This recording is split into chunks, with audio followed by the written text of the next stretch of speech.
in answer to his question about the subjects. There are more questions than answers. Radio Cayman, talk today. Oh, what a compliment. For that, I thank you. What is happening now?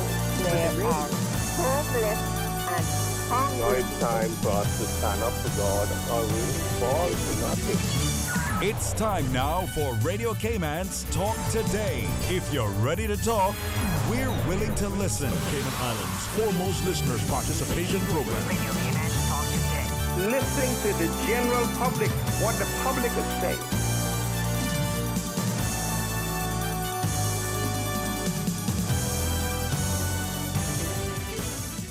And good afternoon and a happy May 19th, Radio Cayman Nation, and thank you for tuning in to your station of the nation, Radio Cayman. I'm Raymond Singh, filling in for Mr. Sterling Dwayne Ebanks. Thank you for letting us into your homes, cars, and offices for today's episode of Talk Today. And thank you as always to the lovely Miss Susan Watson for holding in the show from the background there. On today's show, we will be meeting by phone and link Silverstream CEO Kyle Floyd and VP of Corporate Development Simon Cooper. Silverstream SEZC, a Cayman Islands and Cayman Enterprise City success story, doing business as Vox Royalty Corp, has closed their public offering, raising 13.75 million Canadian with a concurrent listing on the TSX Venture Exchange in Canada. And we'll be meeting with them in just a few minutes to hear more about that recent public offering. And later in the show, we will be joined by former MLA Mr. Elio Solomon and providing updates on the recent press briefings and changes to the shelter-in-place regulations. As always, we do welcome your stories, feedback, and questions and invite you to join the conversation. Simply dial 1-800-534-8255. That's 1-800-534-TALK or 949-8037. Stay tuned for more Talk Today following this brief disclaimer. Talk Today is brought to you by Fidelity Bank. For all your banking needs, visit fidelitygroup.com. Fidelity, we're good for you. Also brought to you by greenturtle.ky. Take a ride on the Green Turtle Express today. Download the Green Turtle app. The future of mobile. Saving lives today. Radio Cayman's Talk Today, the Cayman Islands' foremost listeners participation program. We ask our listeners to avoid statements or comments which are abusive, derogatory, malicious, or defamatory. Do not use any indecent language or make any statement which is false or misleading. Email talktoday@candw.ky or call 1-800-534-8255. Courtesy of Live Communication. Let your voice be heard. Radio Cayman's Talk Today.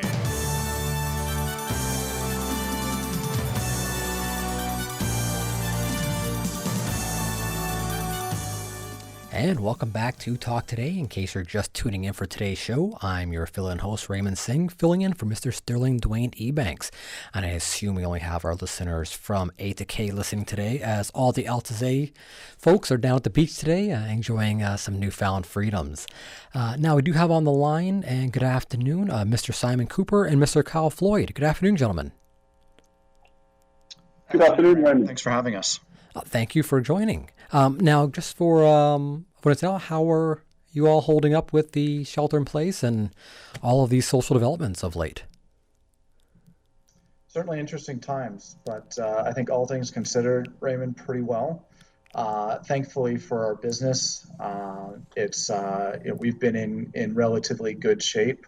I think we'll get into it more as we discuss, but sure. We're in the gold royalty business. So with the unfortunate circumstances that we're all living through, it's increased interest in gold and gold royalties. Sure. And so it's helped on that side of things, but certainly very empathetic to the businesses that have been very deeply affected by this, and then obviously the personal toll that the pandemic has taken. But all things considered, we're doing pretty well. Well, good. Grateful on all accounts then. Now, I did read through the press release that was sent through in regards to Silverstream, and congratulations on the recent public offering. Now, reading through the press release, I struggled a bit with, there's a few terms that I had to struggle with as far as royalty, streaming, and mining. So with all that being said, what does Silverstream SEZC do, and how they do it, and how does it all work? If you could walk us through, I guess in a nutshell, a layman's term of how your business operates.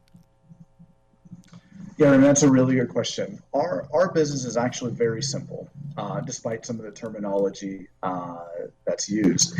Our business essentially takes a percent of the revenue that a mine will produce. And so, for example, if a gold mine is in operation and produces $100 million worth of revenue that's tied to that gold production, and we have a 1% royalty on that, that means we would take about $1 million per year in revenue from that gold mine. And what that is basically called, that's a royalty. And that's what we're in the business of acquiring, is those royalties. So we're not a miner. We don't go build mines or operate mines. We're just in the business of acquiring these royalties that exist over mining operations and mining assets. Okay. And then as far as the streaming side of the business? Yeah, so the streaming side of the business is a little bit different. The streaming side of the business is when we actually use capital to fund a mining operation going into production.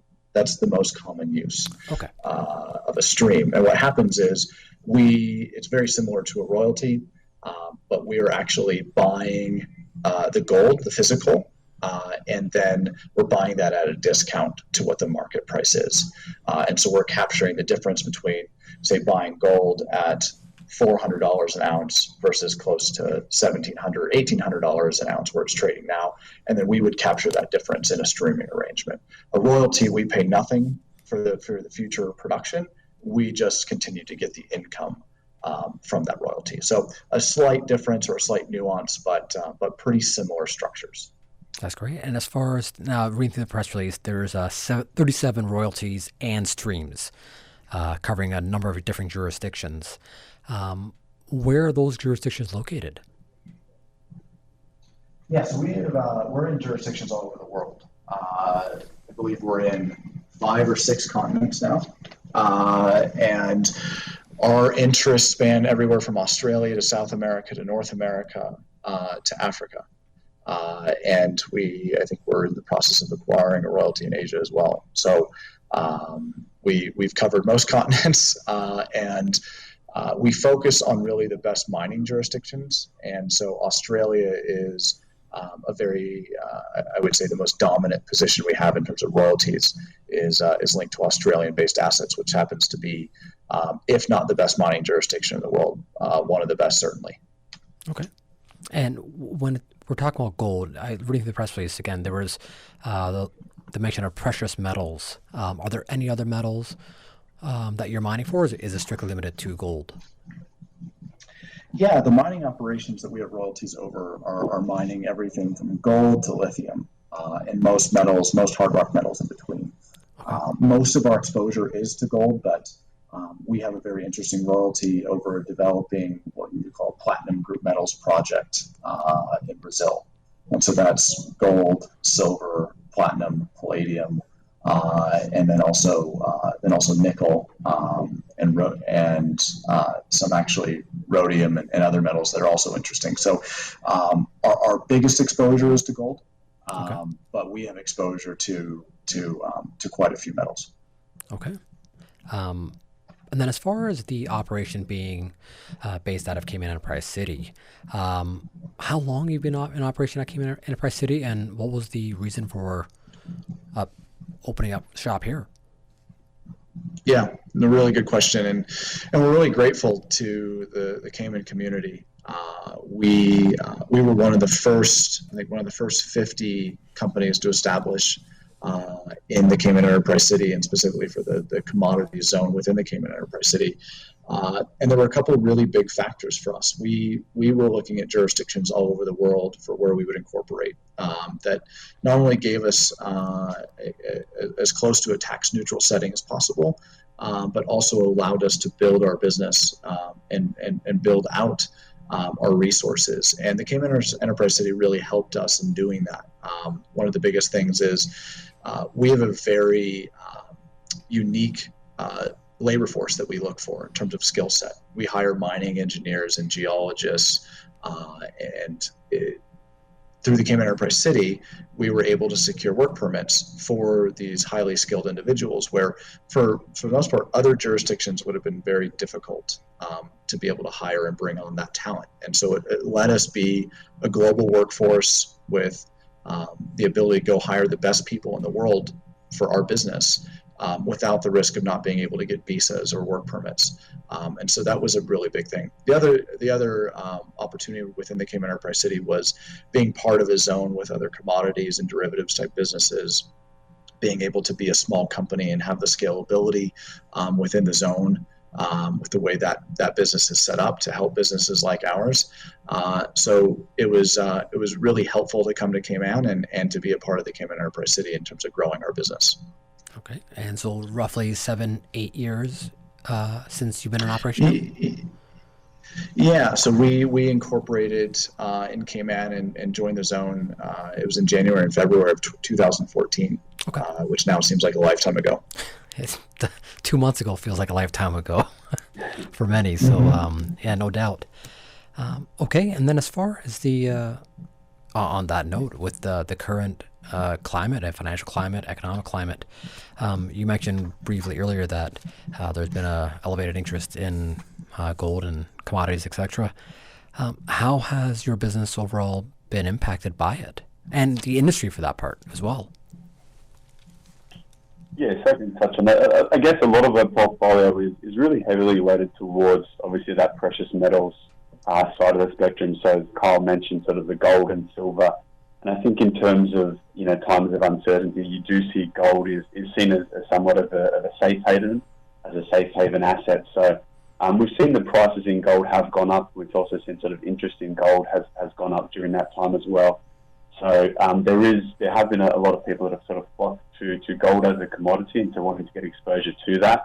I guess as we've also been rather fortunate in that a lot of the mining projects that we've invested in are in Australia, obviously, as Kyle alluded to, and more specifically in Western Australia, where thankfully, it really hasn't been as badly affected. So the actual underlying mining operations themselves have really sort of carried on. Obviously the operators have put in place different measures to make sure that their workforce is safe, but for the most part, those operations have carried on and continue to sort of operate as usual. Just so my phone, the link kind of broke up slightly bit there. Did you say that the mining operations really have not slowed down despite the work situation and workers being self-isolated at times? You mentioned the Western Australia was not greatly affected, so your mining operations have still maintained their mobility. That's right. Okay. Yeah, that's right. So again, we've got 37 sort of investments right around the globe. So, but for the most part, a lot of those are in Western Australia, okay. Where the different sort of mining operations themselves are quite remote. So you have, I guess, the ability to sort of have quite a remote workforce. And you can screen your workforce as you go in and out. Sure. But thankfully as well, sort of within Western Australia itself, there hasn't sort of been a new case, and I need to check today to make sure that this is still the case, but there hasn't been a new case for what I believe is a little over a week now, so they're really doing quite well.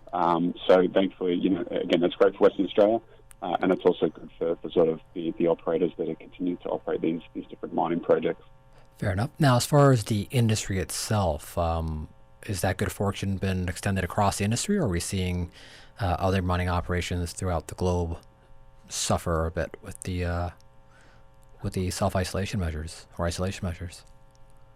Yeah, it's really sort of on a case-by-case basis. There are certainly some mining operations and projects which have obviously taken the precautionary step of shutting down or being placed on, I guess, what we call care and maintenance for a period of time. Others sort of have continued and obviously just put in place different measures. I think sort of one aspect within the mining sector is there's a very, very strong focus on sort of health and safety. I've kind of worked in the industry sort of exclusively for the last 10 years, and it's very much sort of drilled into as somebody that works as a professional within the mining space. And so, again, different companies will carry out different risk assessments for their own different assets. And if it's sort of safe to operate, then they'll look to do so. But certainly some have been impacted, yeah. Okay.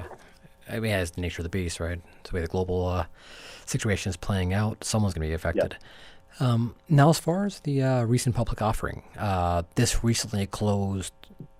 Was it this past week it closed, or how long ago did it close? Correct. Okay, so it did close last week. Yeah, it was last week, and then our stock will start trading on Monday. Okay, so a week, I guess a few days. Now, walk us through what that process is like. Why the choice of listing with the TSX Venture Exchange in Canada? I guess this might be a bit jargony, but walk us through some of the process of what this was all like. Yeah, it's actually a very interesting process, and we always anticipated going public, but we wanted to really grow our business and grow to a stage, Raymond, that we were at an inflection point. And when we went public, there was really rapid or exponential growth for our business, so that we went from a small cap company to a mid cap company very quickly. And so that process has been something we've been working on really for, since inception in 2014, but really over the last 2 years. Okay.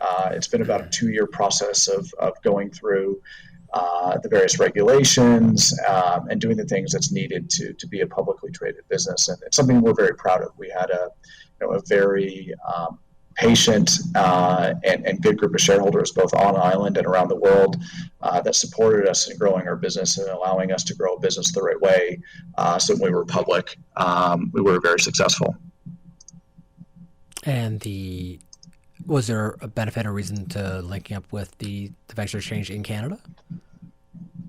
Yeah, so the Toronto Stock Exchange has been the home for most royalty and streaming companies like ours. Gotcha. When they've gone public, and so the Toronto was the likely landing spot for us. Okay, so there's already established business there. Okay, that makes sense.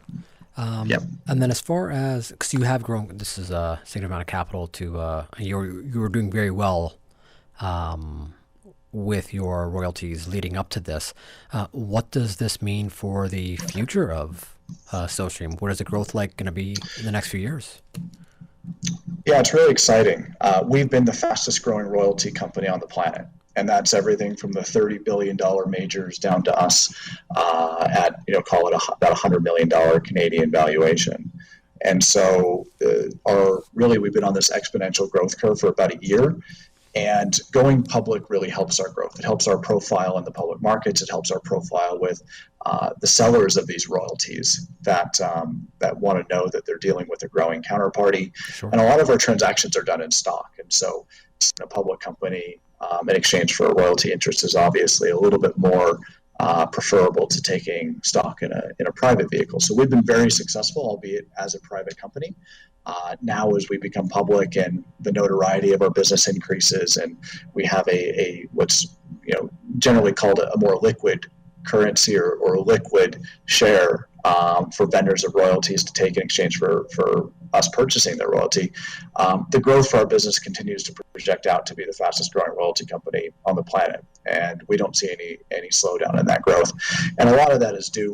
We have built one of the best senior executive teams in the industry for acquiring royalties. And Simon, who's on the line, is one of the most tenured senior execs that we have. We also have another mining engineer and geologist, and then a worldwide network of agents that are out there looking for royalties for our business.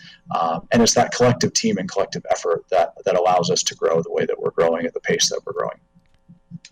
It's definitely an impressive. I bet most companies wish they could have shared in that growth model. Now, I guess, can you walk us a bit through what it was like to acquire? So you have 37 royalties now. You're the fastest growing for the past 6 months to a year. Was that from actively just your senior executive team just going out there, or was there any other anything else that really played into that success? Because it means a very powerful statement to say that you're the fastest growing royalties firm in the past year, superseding some very big corporations out there. I mean, that's a really good question. That's no small achievement, to be honest, and there's a lot of credit within our team to go around for that. One of the things that we knew was because royalty companies have outperformed mining companies for the better part of the last 2 decades, there is competition out there for us. There are other companies that do what we do. But we knew that there were a couple things that we could do better with the patience of being a private business. And what Simon can touch on a little bit is really understanding the projects that we're buying royalties over at a technical level is very important. And on the other hand, we went out and acquired intellectual property. We have a proprietary database of 7,000 existing royalties that is now that we purchased as part of our business over the last year that now forms a real proprietary competitive advantage. So that royalty database in conjunction with our technical capabilities, which I'll let Simon touch on, really build advantages for us in the marketplace.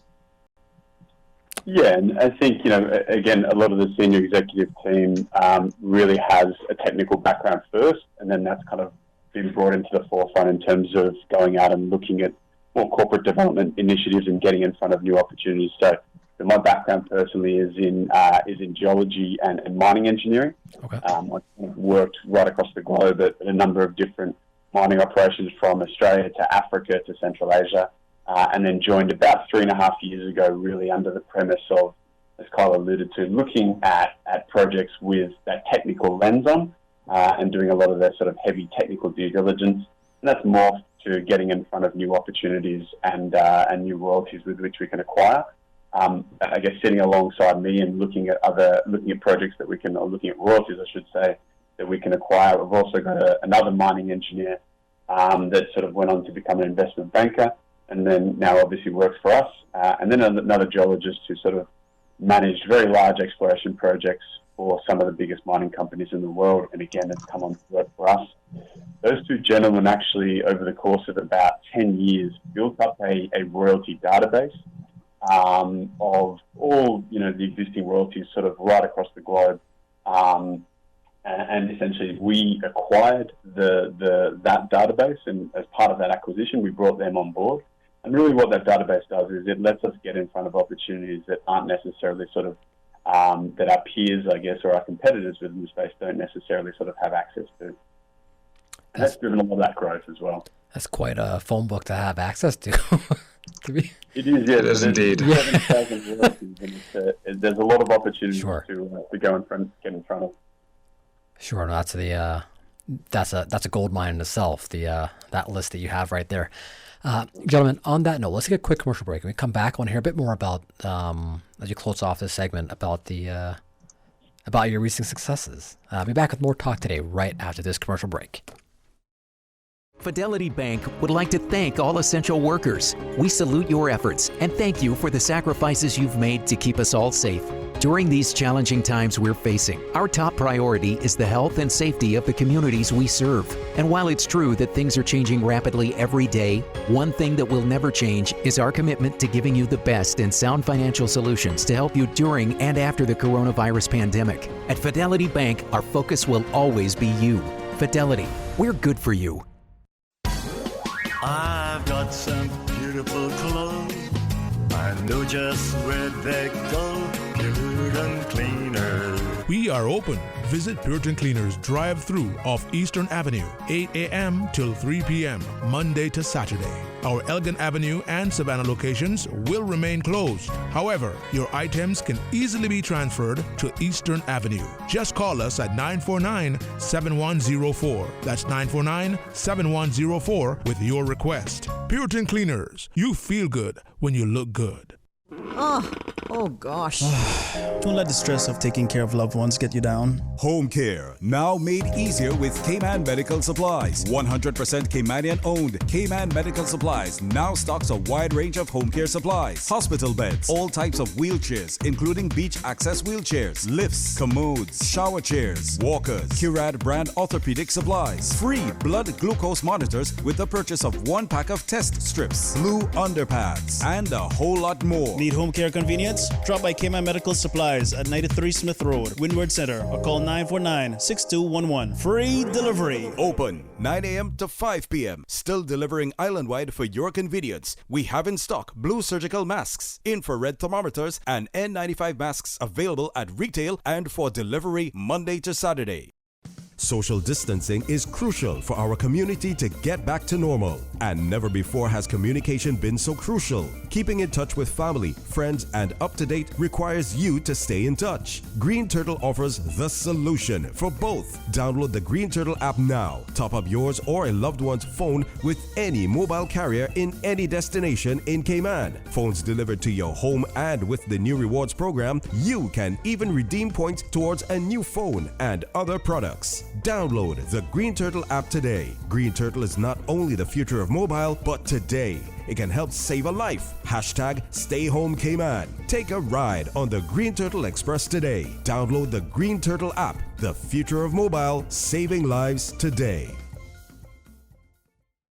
Obey the laws and wear the gauze. Protect your jaws from septic paws. Stay clean, Cayman, with hand sanitizer from $3.25, 10 surgical masks for $9.99, and 2 packs of KN95 masks for $6.99. Wholesale pricing available at all 5 Liquor for Less locations: Shedden Road, North Church Street, Savannah, Northside, and the McClendon Drive Airport location. Don't miss the incredible lockdown price markdown and manager specials exclusively at Liquor for Less. Hundreds of fine, starting from cases of ice cold below wholesale prices, and save $9 off liters. Prices so low we can't say it on the radio. Liquor for Less enforces the wearing of masks and social distancing while in store, and encourage other preventative measures to help stop the spread of COVID-19, such as consistent hand washing and only leaving home for essential purposes. Are you a Caymanian experiencing unemployment or have recently been laid off? Are you already registered with work but need to know what jobs are available or how to post job ads? Contact Work today. Call 945-9672 or toll free at 1-800-534-9672 or email worc@gov.ky. Listen to the general public. Your thoughts are just a telephone call away. 1-800-534-8255. What the public is saying. Let your voice be heard. And now, Radio Cayman's Talk Today. And welcome back to Talk Today. In case you're just tuning in, I'm Raymond Singh, filling in for Mr. Sterling Dwayne Ebanks. And we have on the line Silverstream CEO, Mr. Kyle Floyd, and VP of Corporate Development, Mr. Simon Cooper, here discussing Silverstream and the recent public offering and the successes that they've enjoyed of late. Gentlemen, so before the break, we were discussing the recent offering, and that can you remind our listeners, you're going public, shares go public as of next Monday, is that correct? Yeah, that's correct, Raymond. Okay. So we'll go public next Monday. We'll be trading on the Toronto Stock Exchange Venture, and we will be trading under the symbol of VOX, VOX. VOX. So that's Vox Royalty Core. Are you listed on the Cayman Islands Stock Exchange as well? We're not presently listed on the Cayman Islands Stock Exchange. It's something that we're going to evaluate, and I think there's strong potential that down the road that is something we do. Okay. And definitely an opportunity here for investors locally and internationally. So Toronto Stock Exchange, Vox Royalty Core, or VOX, is the listening. Anything else you can inform our listeners about the future growth of the company here in Cayman? Yeah, well, we're obviously very excited about the growth. We originally went out to raise what was a more modest dollar amount. We thought we would raise about 5 to 7 in essence what is our IPO. But we ended up raising close to $14 million in this offering, and so there's a lot of investor interest. The global volatility has indeed helped our business, and really I think one of the neat things is that that's going to yield growth in Cayman. And we're going to continue building our business there. It's terrific that the Cayman Enterprise City was there for us. It helped us grow our business efficiently and patiently, and to bring in the team that we've talked about that's so successful at finding and acquiring and reviewing royalties. And so, as we project out for the next couple of years, we're really excited about our growth as a business, but we're equally as excited about our continued growth on the island and in the business community, and something that we're frankly very grateful for. Cayman presented a real opportunity to help us grow our business, and we're excited about our growth on the island.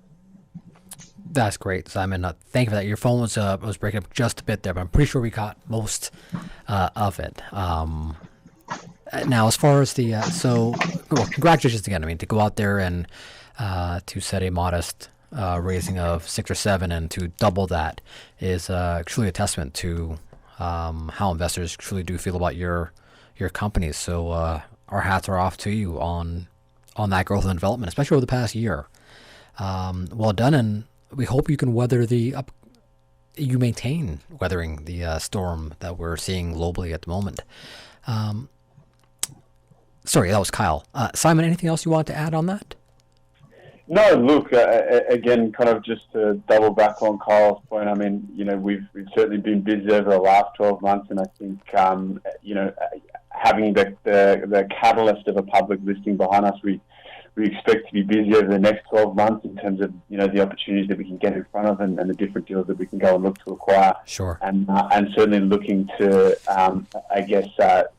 scale the business here locally and sort of scale the team here as well locally. So, mirroring Kyle has been a fantastic place to sort of come and work and also live. So I'm very grateful to have had the opportunity to come and work within Cayman Enterprise City and work in Cayman itself. That's fantastic, Simon. Thank you so much for that. And gentlemen, before we send you off on your way, can you tell us how, if people have any questions about finding out more about how they can invest in the company and the public offering, how can they get in touch with you? Yeah, the opportunity to invest in the IPO is unfortunately past. However, we are now going to be publicly traded on Monday. Yeah. And we're obviously big believers in our stock and where we believe it's going to go. And so for information on the company and any additional information that potential investors are interested, people would like to learn more, our website is voxroyalty.com. And there's an information email and mailing list that your listeners can subscribe to, and they will be provided with additional information as requested. Okay, that's great. Kyle, Simon, thank you so much for joining us today on Talk Today, and congrats again on the public offering and going public next week. Thanks so much for having us, Raymond. Appreciate it. Thanks, Raymond. Appreciate it. Cheers. Stay safe, guys. Thank you. All right, and before we go to our 1 p.m. headline news, just a reminder to our listeners, we will have you joined shortly by Mr. Elio Solomon following the headline news there. Quick little update. We do want to give our listeners, or a quick reminder rather, that is, this is a release. The National Emergency Operations Center reminds the public that travel remains restricted between the 3 Cayman Islands until further notice. Persons should only travel between Grand Cayman, Little Cayman, and Cayman Brac to provide essential services as approved by the Ministry of International Trade or for emergency medical purposes with the permission of the medical officer of health or the director of the Sister Islands Health Services. The process of expedited mass testing is at different stages on all 3 islands, and hence so are the measures needed to prevent the spread of COVID-19. As such, current public health regulations limit travel between the islands to only those persons providing essential services or in need of urgent medical care. We urge members of the public to remain patient and continue to respect the regulations until we can resume inter-island travel in a way that keeps all 3 islands safe. That statement is from the Honorable Mr. Moses Kirkconnell, Minister for Tourism.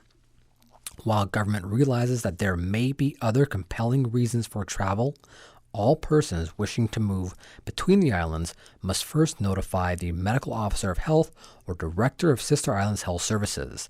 They must also undergo a 14-day mandatory isolation period at a government facility, as well as mandatory testing and direct transportation to the airport following a negative result. For more information about the measures to prevent the spread of COVID-19 in the Cayman Islands, visit www.explore.gov.ky/coronavirus. Again, we'll be going to our headline news in 1 p.m. headline news in just a few moments. Mr. Elio Solomon will be joining us after the break. And as always, we do welcome your feedback and questions and invite you to join the conversation with us today. Dial 1-800-534-8255 or 949-8037. Just got an update there that our 1 p.m. news will be starting. Headline news will be starting in just a few more moments. So some further updates from last Friday's press briefing. Now this was from the update on Friday, May 15th. Out of 558 test results, there was one more positive who had contact with a COVID-19 positive person, and 557 negatives, which were hailed as very welcome news by the community. Grand Cayman has moved from level 4 high suppression to a level 3 moderate suppression with new shelter-in-place regulations, which eases the restrictions on Grand Cayman effective today, or effective this morning rather.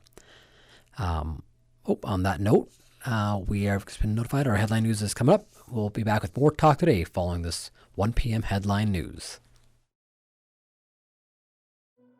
The RCIPS, National Drug Council, and Radio Cayman are reminding you to stay home, refrain from social gatherings, and having parties during soft and hard curfew. Do your part, limit alcohol consumption, or stay sober. Do not undermine your immune system and health by misusing alcohol or any other substance. Remember, we are all in this together. Stay safe, stay home, stay alive, Cayman.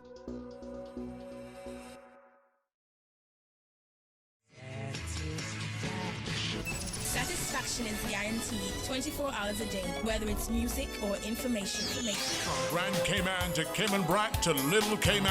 We've got you covered. You ever hear a thing like that? Radio Cayman in the Cayman Islands. Today's biggest news. Radio Cayman. It's only 2 species that we have here on the island. Generations present. Your voice, your choice. For today's biggest news. Access. Local, regional, international, this is headlines from Radio Cayman's newsroom team. Today's biggest news. Her Majesty's Cayman Islands Prison Service has confirmed 2 prisoners at Her Majesty's Prison Northwood have tested positive for coronavirus. Both men are asymptomatic and are isolated alone. The results follow a prison-wide screen testing program which began earlier this month and was available to all inmates and staff. The 2 prisoners have been held in the remand block of HMP Northwood ahead of trial since late last year. All other prisoners in this block have returned negative test results for COVID-19. Good afternoon, I'm Dion Anglin with your headlines and news elsewhere. U.S. President Donald Trump has sent a letter to the head of the World Health Organization threatening to pull U.S. funding permanently over COVID-19. The letter outlines a 30-day deadline for the body to commit to substantive improvements or risk losing millions and U.S. membership altogether. Earlier on Monday, Mr. Trump called the UN's health body a puppet of China. And Gregory Tyree Boyce, who appeared in the first Twilight film in 2008, has been found dead alongside his girlfriend in Las Vegas. Boyce was 30 and his girlfriend, Natalie Adepujo, was 27. Police said it was not a criminal incident and the coroner said they were waiting for toxicology results. Boyce, 30, played Tyler in Twilight, the character who almost crashed his van into Bella before Edward stopped it with his bare hands. And that's a wrap of your headlines. I'm Dion Anglin. Stay in touch with Radio Cayman for the latest in news and information. Follow Radio Cayman on social media, Facebook, Instagram, Twitter. Download the Radio Cayman app or log on to our website, www.radiocayman.gov.ky. Radio Cayman, your voice, your choice, your radio. Christian Enlightenment Center is now open for deliveries. Call and order your favorite inspirational books, journals, Bibles, Bible cases, church supplies, stationery, and many other unique items. Christian Enlightenment Center, your complete Christian bookstore and more. To place your order for delivery, text or WhatsApp 923-8050 or email us at ceccenter@candw.ky. Check out our website at christianenlightenmentcenter.com. Browse items on your Facebook page by clicking Shop to view all our collections. Opening hours 10 a.m. to 3 p.m. Monday to Saturday.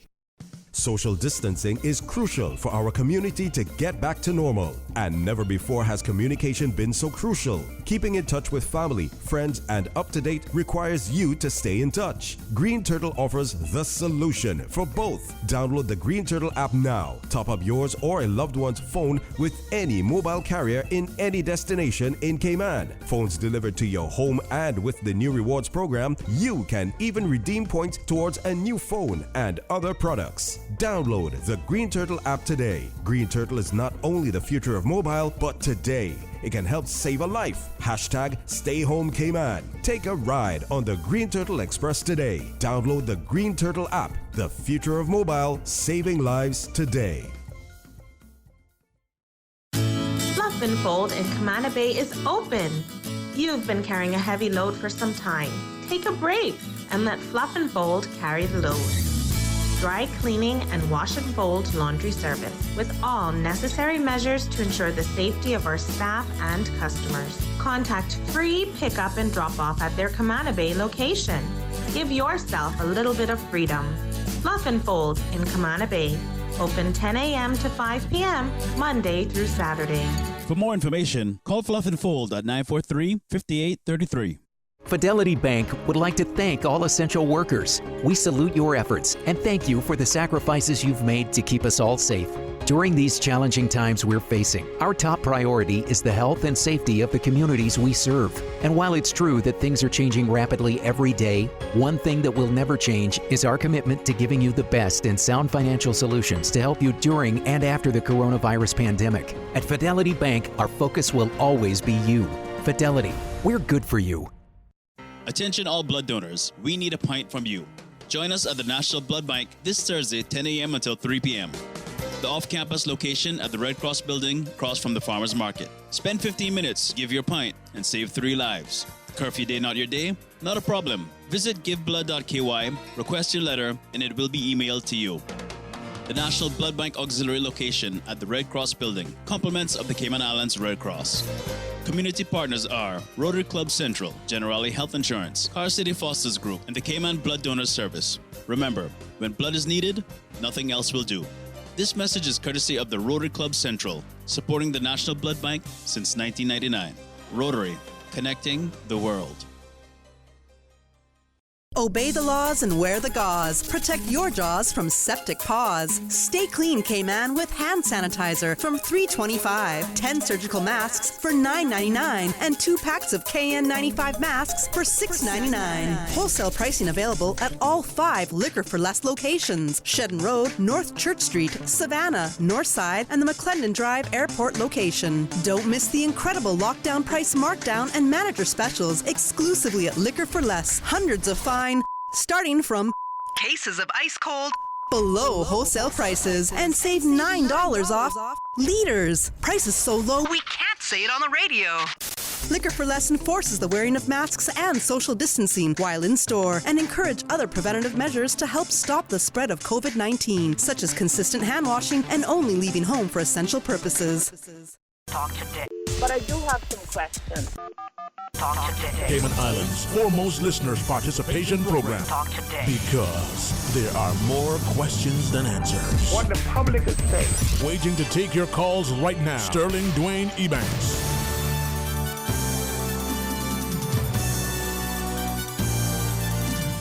And welcome back to Talk Today. In case you're just tuning in for today's show, I'm Raymond Singh, filling in for Mr. Sterling Dwayne Ebanks. And for those with the last names L to Z, we do hope you're enjoying the beach right now. So we know we only have our listeners A to K listening in right now.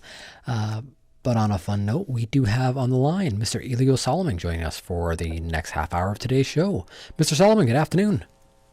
Yeah, hi, good afternoon. Good afternoon, sir. How's we expect you to be at the beach? You have the right last name for the beach today. You're absolutely right, but I'm actually stuck normally doing Mr. Mom duties, so I'm not doing the beach today. I completely empathize with that. Mr. Mom duties are a fun one. I enjoy them. Yeah, but I do have to say that it's been a while since I've been on the talk show program, so I haven't actually had the pleasure of meeting you yet. Well, welcome back. I'm Raymond Singh, and filling in for Mr. Sterling Dwayne Ebanks. All right. Okay, well, pleasure to meet you. Thank you, sir. Thanks, sir. And welcome back to the show. So, what's new in Mr. Solomon's world today? Yeah, sure. I mean, I was contacted, obviously, by Radio Cayman with an expressed interest in being able to discuss this issue that I had actually written about on Facebook. Okay, sure. With an article titled Military in Paradise. I'm not sure if you had a chance to read it or not. I did not have a chance to read it, unfortunately. Are you able to give us a quick synopsis of the article? Yeah, I guess I should ask, how much time do I actually have? Because one of the things I was told is that we were going until 2 o'clock, and I believe I just heard you say 30 minutes. Yes, I have you slotted for about a 30-minute block today, so we can go to about 1:35-ish. Okay. All right, well, I mean, basically, I think that you will be aware that the UK has actually made announcements, the government here has actually made announcements about, and this was made in October of last year, about bringing military personnel here, creating a Cayman Islands regiment. Yes. I think there's been a lot of concern in the community about what is the exact purpose of this regiment. Initially, what was said in October of last year was that the regiment was being brought here to deal with hurricane purposes. Now, naturally, in terms of one of the things the governor just recently said is that has kind of morphed a little bit to include COVID-19. Sure. One of the things I expressed in my article is that all of that narrative there, I mean, kind of lines up with what was actually said in October. But quite frankly, I believe that we would be a little bit silly to believe that we're going to be ending up with a regiment, a significant number of persons, and that they're actually going to be coming here solely for the purposes of dealing with a hurricane. And I think that there's a significant amount of reasons that can point us in that direction. And obviously that's what I'm happy to discuss today. Sure.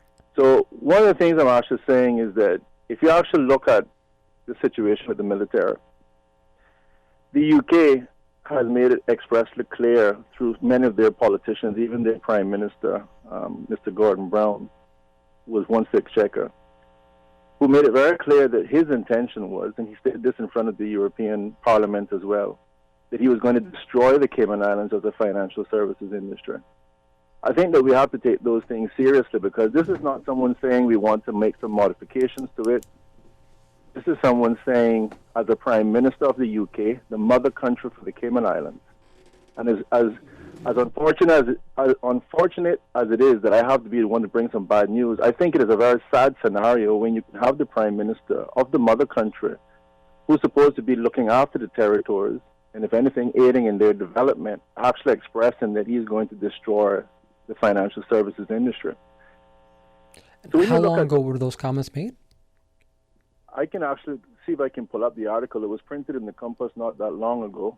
And so let me just really quickly have a look while I'm discussing this with you so I can give you some feedback. But obviously, Gordon Brown was serving in office in 2009, so it would have been somewhere, around that period of time. Okay, so it's been a few years. Okay, so you had some template of understanding. It's been a few years, and I think that should only add some additional fire to it, because one of the things that Gordon Brown actually did, because there's always been a narrative that happens with the United Kingdom. The narrative during his administration was the narrative of corruption. And one of the things I want to express to yourself and to the public as well, if the United Kingdom does something, and you can point that solely to just one particular territory, you could say that's a unique circumstances as it relates to that specific territory. If you're seeing the same thing happening in more than one territory, then chances are that's a policy decision. So after these statements being made by Gordon Brown, right after that, you had investigations that was being conducted in more than one territory as it related to corruption. Sure. Example, in Turks and Caicos, you had the big investigation, and you had the arrest, and you had the ultimate resignation of Prime Minister Misick. Yes, that was our premier, yes. As it was related to supposed corruption. I'm going to say supposed corruption because I wasn't there, you weren't there, and neither was anyone arguing in the listening public. Sure. So it was alleged corruption, there was resignation, and what was interesting is that the temporary government, amongst other things, actually went ahead and implemented taxes.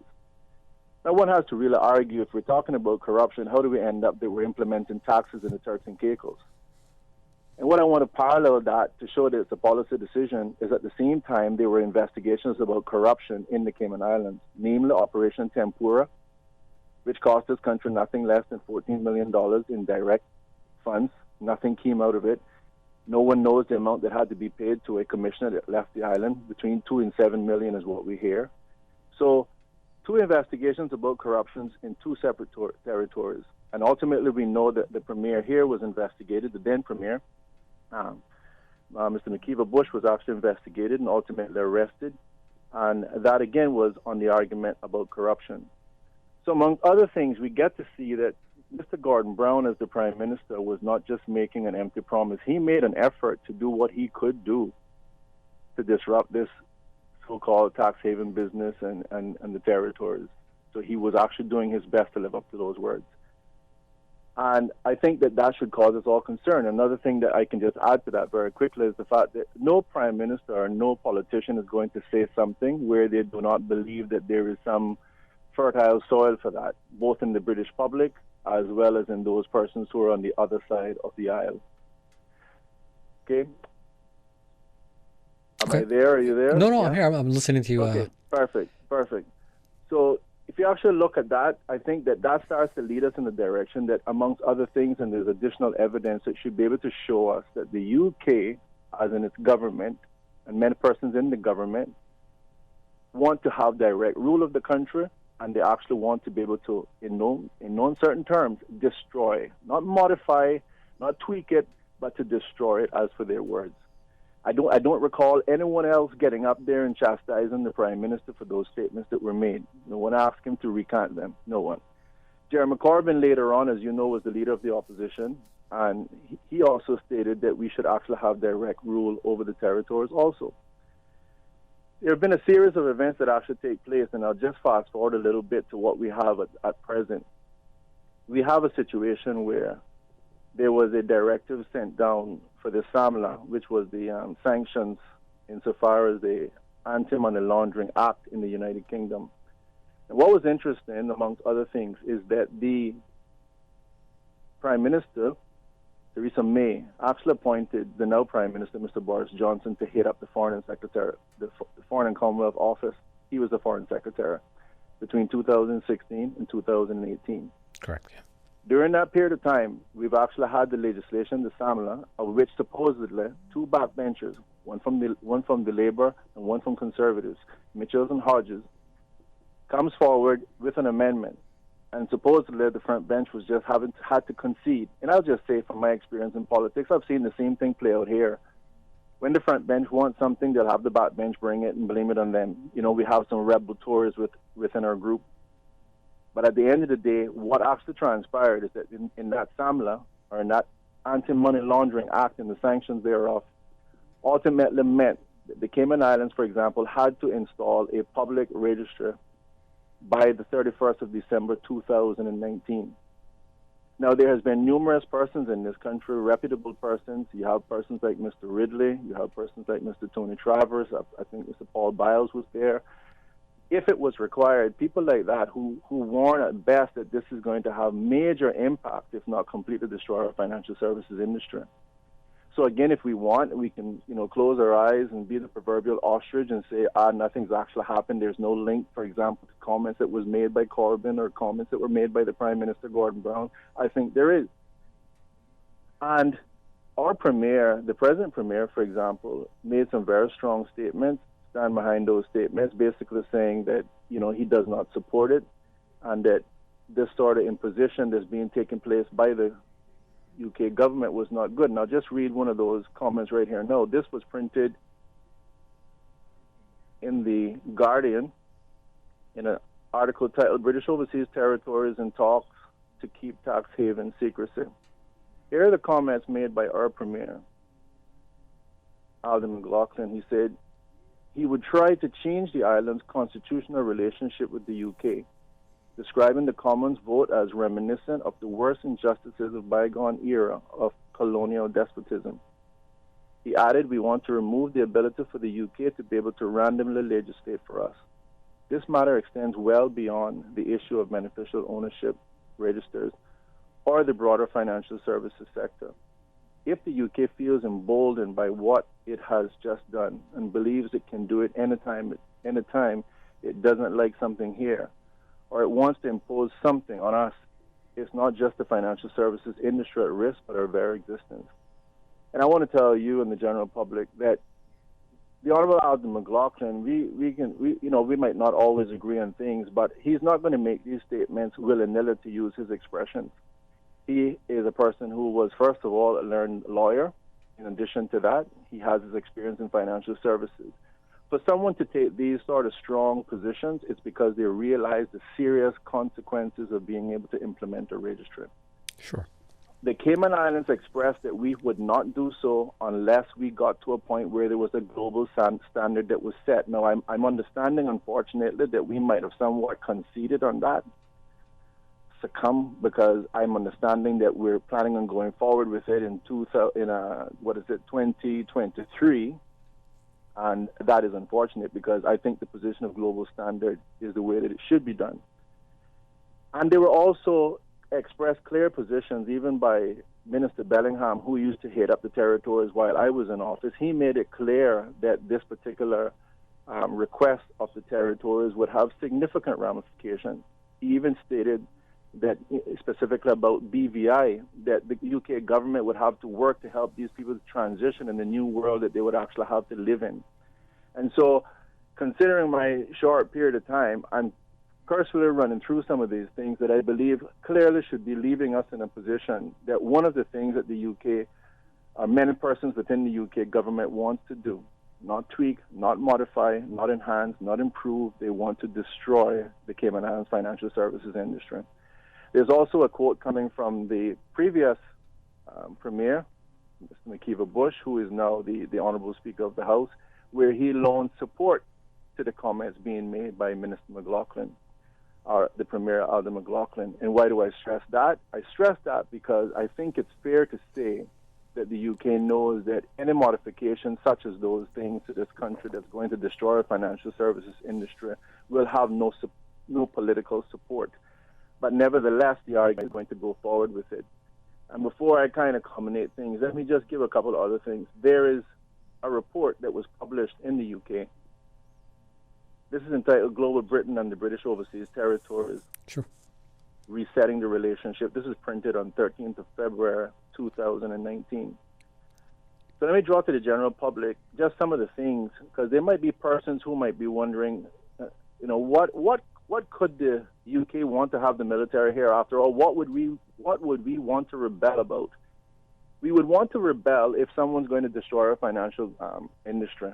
It's fair to say it brings in a significantly large, at least one of the books I looked at when I was there is 80% coercive revenues. A significant amount of revenues comes from financial services. You can't possibly take half the food off someone's plate and then expect them to sit there and be passive. Even worse, at a position in time like this, when you have COVID, who has shut down our tourism industry, which means you won't be taking half, you've taken all the food off our plate. Of course, it's going to cause people to rebel. But let's just talk about not just the financial side, let's also talk about some of the social, political issues.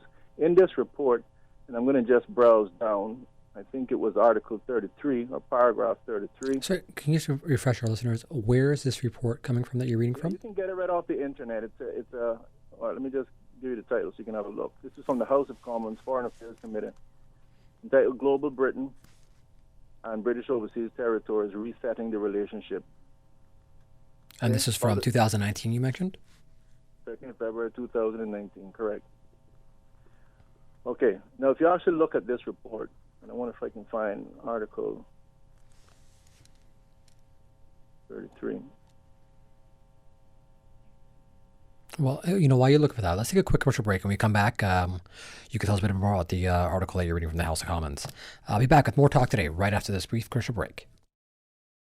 Social distancing is crucial for our community to get back to normal. And never before has communication been so crucial. Keeping in touch with family, friends, and up to date requires you to stay in touch. Green Turtle offers the solution for both. Download the Green Turtle app now. Top up yours or a loved one's phone with any mobile carrier in any destination in Cayman. Phones delivered to your home, and with the new rewards program, you can even redeem points towards a new phone and other products. Download the Green Turtle app today. Green Turtle is not only the future of mobile, but today it can help save a life. Hashtag Stay Home Cayman. Take a ride on the Green Turtle Express today. Download the Green Turtle app. The future of mobile, saving lives today. For nearly 20 years, Kingsport Center has been the heart of the Cayman fitness and wellness community. In order to ensure the welfare of all, we are temporarily closed until further notified by the Cayman Islands government that it is safe to reopen. During these trying times, we encourage everyone to maintain a healthy lifestyle, mind, body, and soul. We look forward to continuing providing you with world-class service in the very near future. Remain strong and continue to show the world the power of Cayman unity. Kingsport Center, your one-stop shop for fitness, recreation, and relaxation. Fidelity Bank would like to thank all essential workers. We salute your efforts and thank you for the sacrifices you've made to keep us all safe. During these challenging times we're facing, our top priority is the health and safety of the communities we serve. And while it's true that things are changing rapidly every day, one thing that will never change is our commitment to giving you the best and sound financial solutions to help you during and after the coronavirus pandemic. At Fidelity Bank, our focus will always be you. Fidelity, we're good for you. Super Stitch Sewing and Fabric Center, your one-stop household store at 39 Pasadora Place, Smith Road, is now open for deliveries. Open Monday to Friday, 9 a.m. to 4 p.m. and on Saturdays, 8 a.m. to 4 p.m. Still offering the best prices in town. Call 949-2833 or go to superstitch.com.ky. Super Stitch for your deliveries.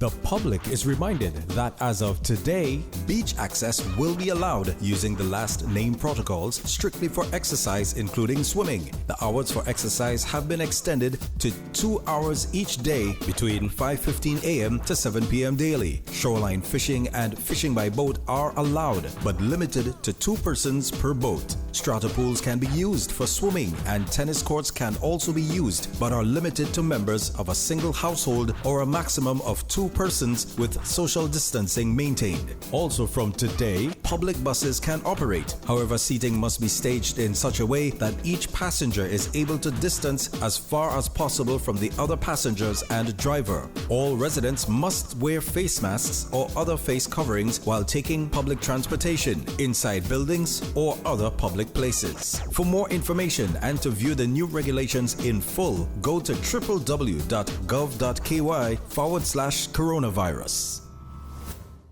Talk today. But I do have some questions. Talk today. Cayman Islands' foremost listeners participation program. Talk today. Because there are more questions than answers. What the public is saying. Waiting to take your calls right now. Sterling Dwayne Ebanks.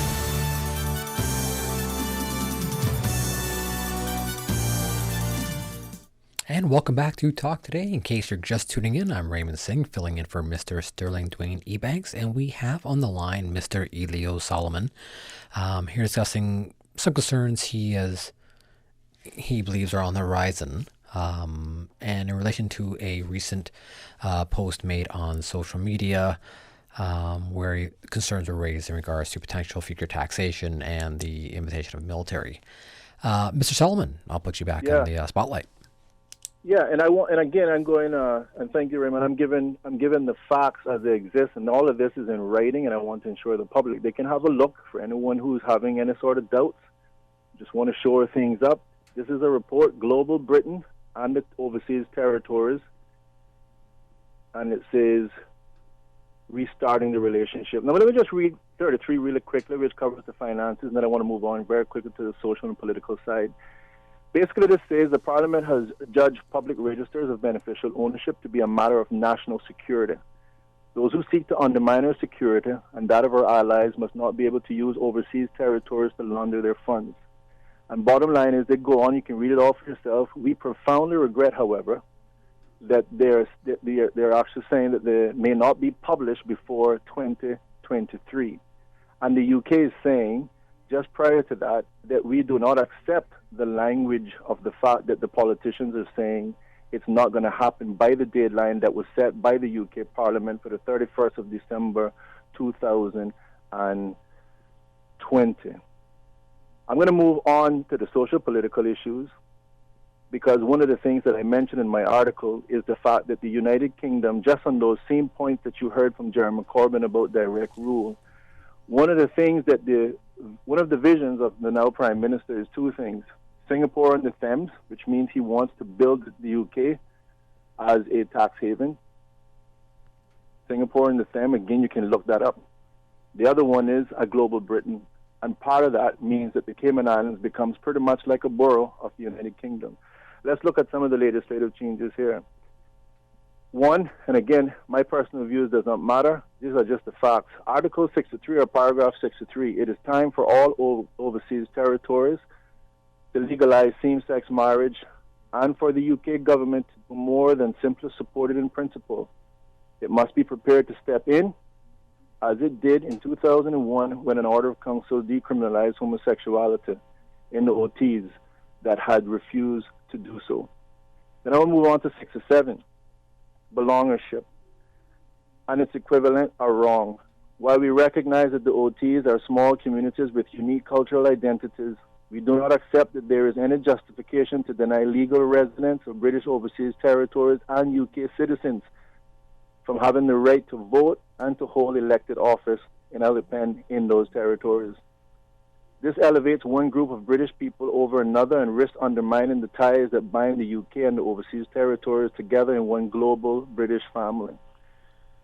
So to laymanize that, again, that is saying that the UK has made its mind up, make it clear that we're going to force you to accept same-sex marriages.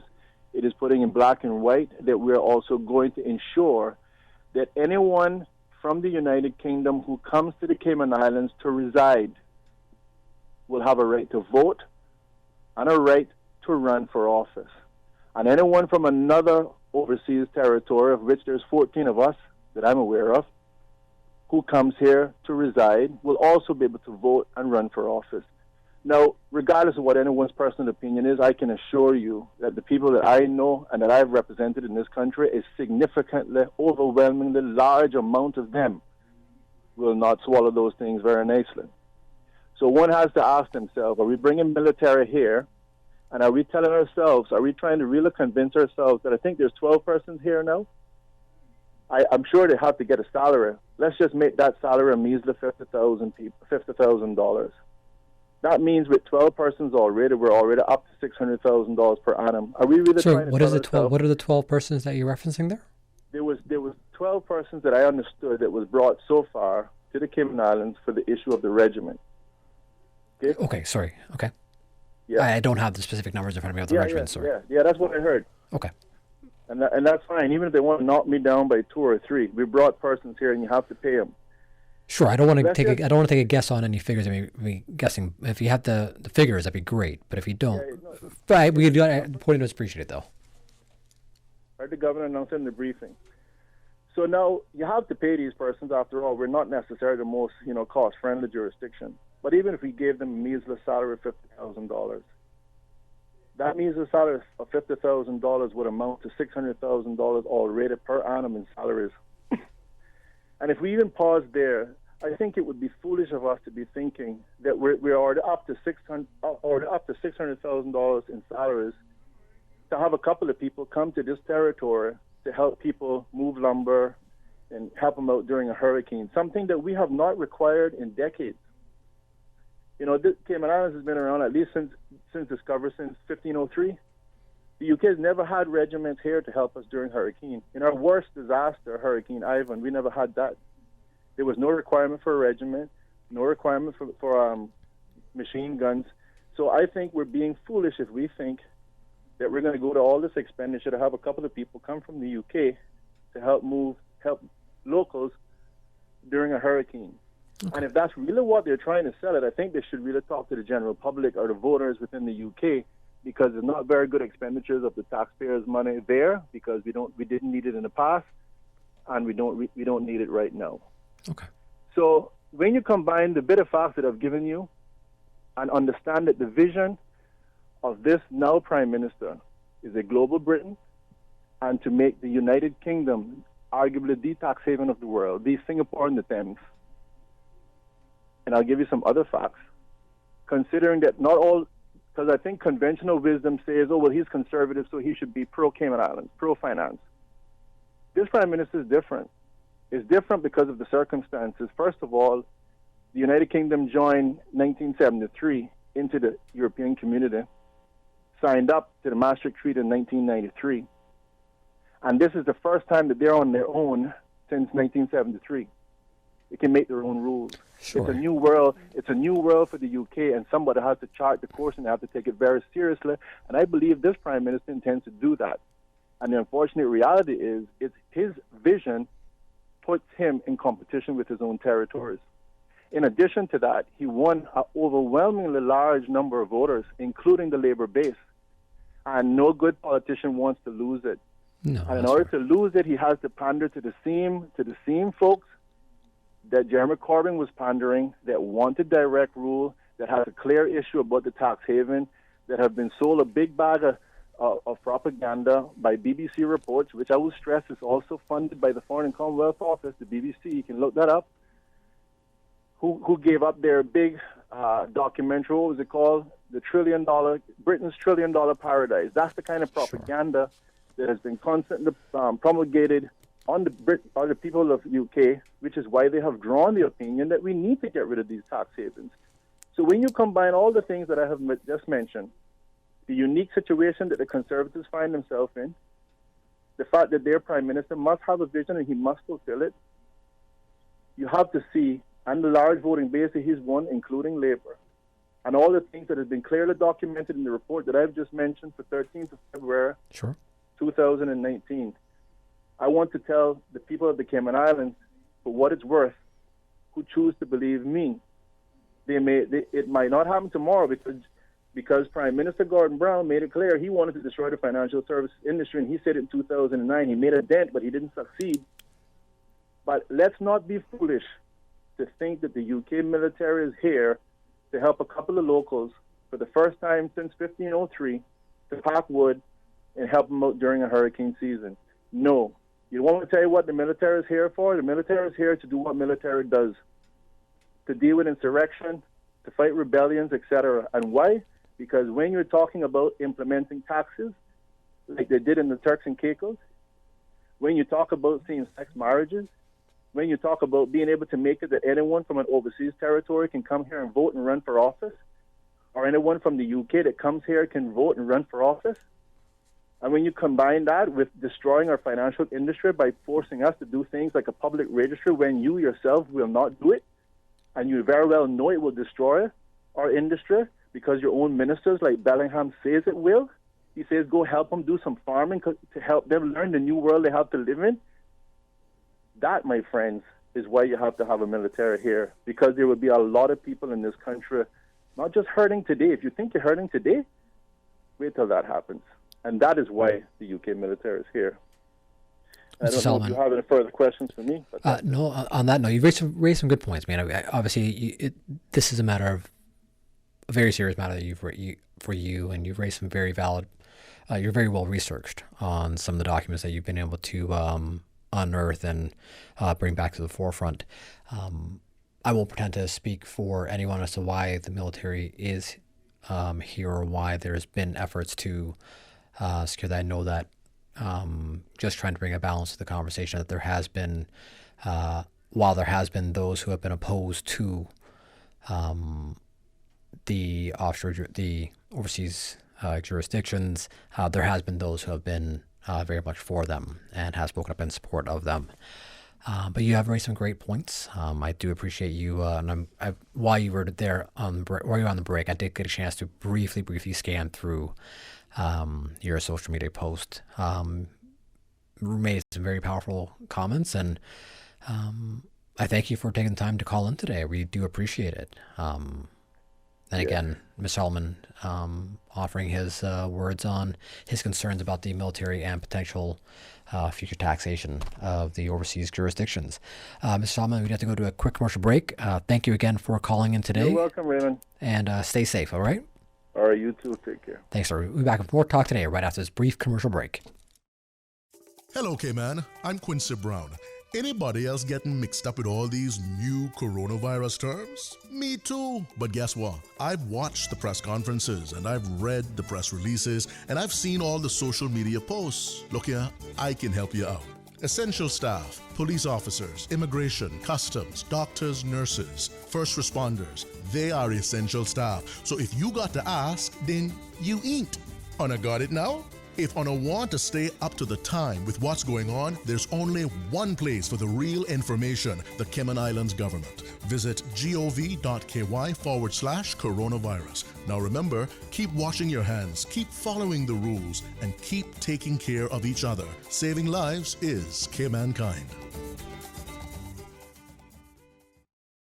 Social distancing is crucial for our community to get back to normal. And never before has communication been so crucial. Keeping in touch with family, friends, and up-to-date requires you to stay in touch. Green Turtle offers the solution for both. Download the Green Turtle app now. Top up yours or a loved one's phone with any mobile carrier in any destination in Cayman. Phones delivered to your home, and with the new rewards program, you can even redeem points towards a new phone and other products. Download the Green Turtle app today. Green Turtle is not only the future of mobile, but today. It can help save a life. Hashtag Stay Home Cayman. Take a ride on the Green Turtle Express today. Download the Green Turtle app. The future of mobile, saving lives today. Home, which should be a haven, can even be less of a safe space during curfew if someone is experiencing child abuse. If you or anyone you know is being abused, help is nearby. For emergencies, call 911. They will redirect your call to the relevant agencies. For general guidelines and inquiries, call the Multi-Agency Safeguarding Hub, MASH, at 1-800-534-2273 or 945-0545. Alternatively, email mash@gov.ky.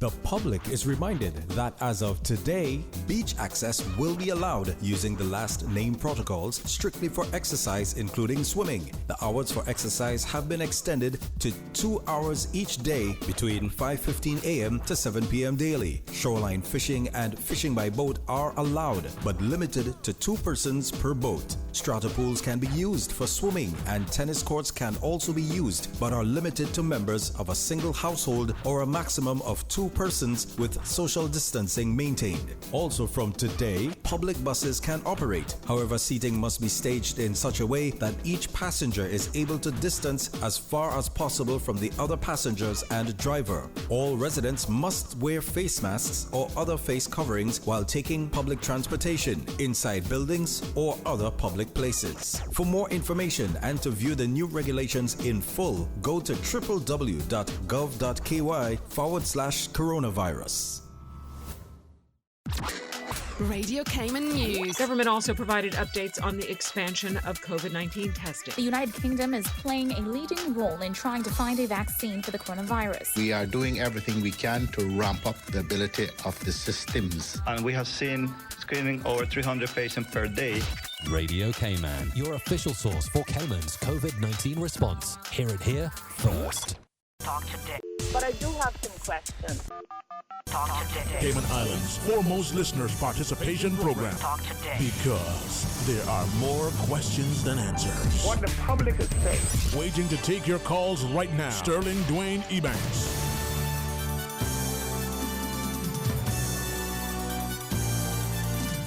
And welcome back to Talk Today. In case you're just tuning in, I'm Raymond Singh filling in for Mr. Sterling Dwayne Ebanks. We have just about 20 minutes to go until we head back to our 2 p.m. headline news and the daily press briefing.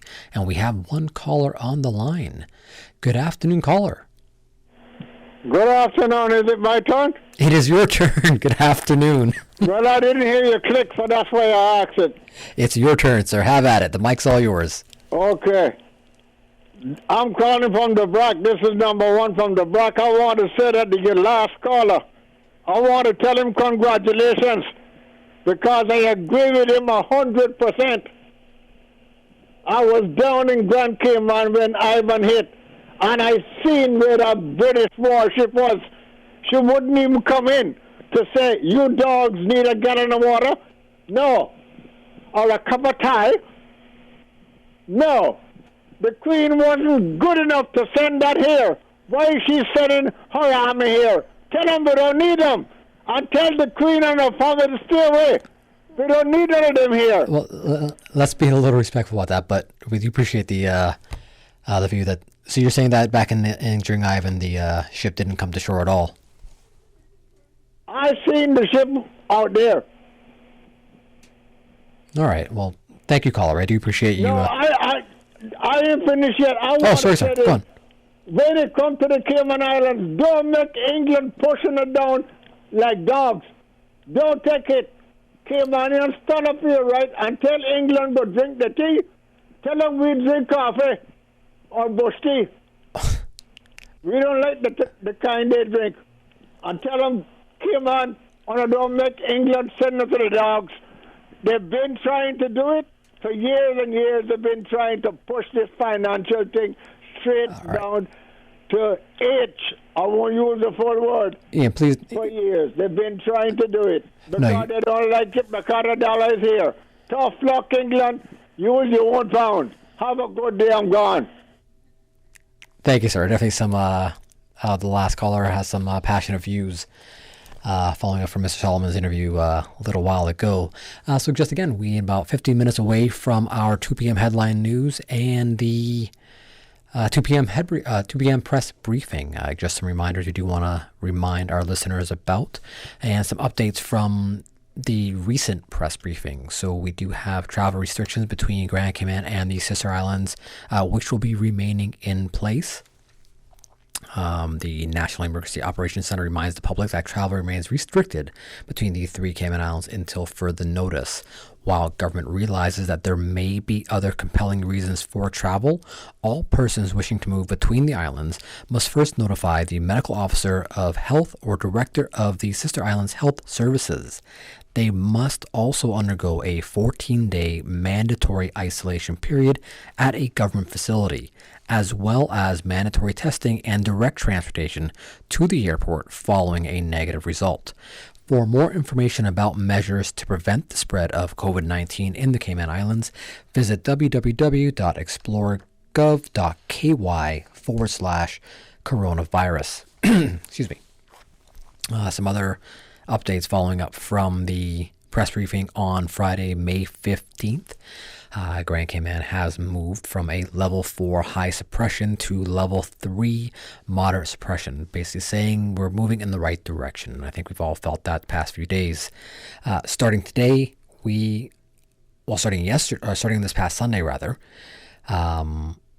we have seen the removal of the 24-hour hard curfew on Sundays, which was dropped this past weekend. Starting today and this morning, we have limited beach access, which is allowed. Beach exercise and both shoreline fishing and boat fishing with a limit of 2 persons in a boat are allowed.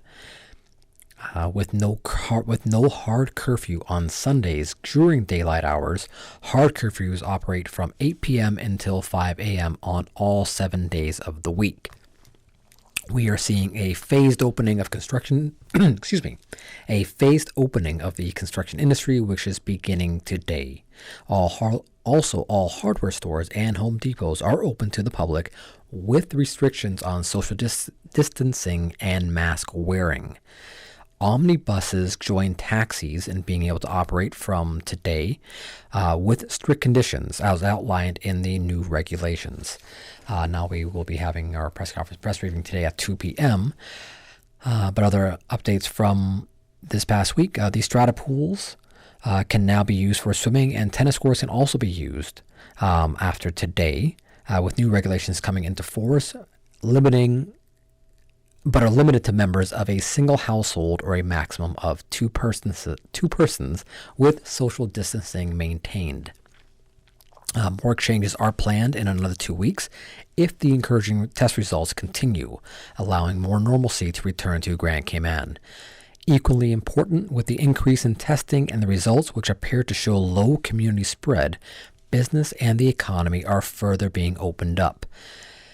The phased reopening of the construction industry, along with the hardware stores, Home Depots, as we said, starting as of today, along with the omnibuses. The Prevention, Control, and Suppression of COVID-19 Regulations 2020, Supplement Number 1, published with the Legislation Gazette Number 38, dated May 16th, come into force today. On that note, we will go to another brief commercial break and be back with more Talk Today following this brief commercial break.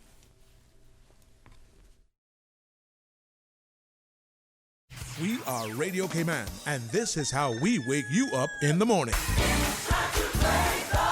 Praise time on Radio Cayman. Sing your praise to the Lord. Come on, everybody, stand up and sing one more. Hallelujah, give your praise to the Lord. We are united in Jesus Christ. We are the soldiers of the land. Praise time. Weekday mornings from 6 until 6:30. There's a meeting up in heaven. Roll call. It's a name in the name in the Lamb's book of life. Roll call, brother, sister. Roll call.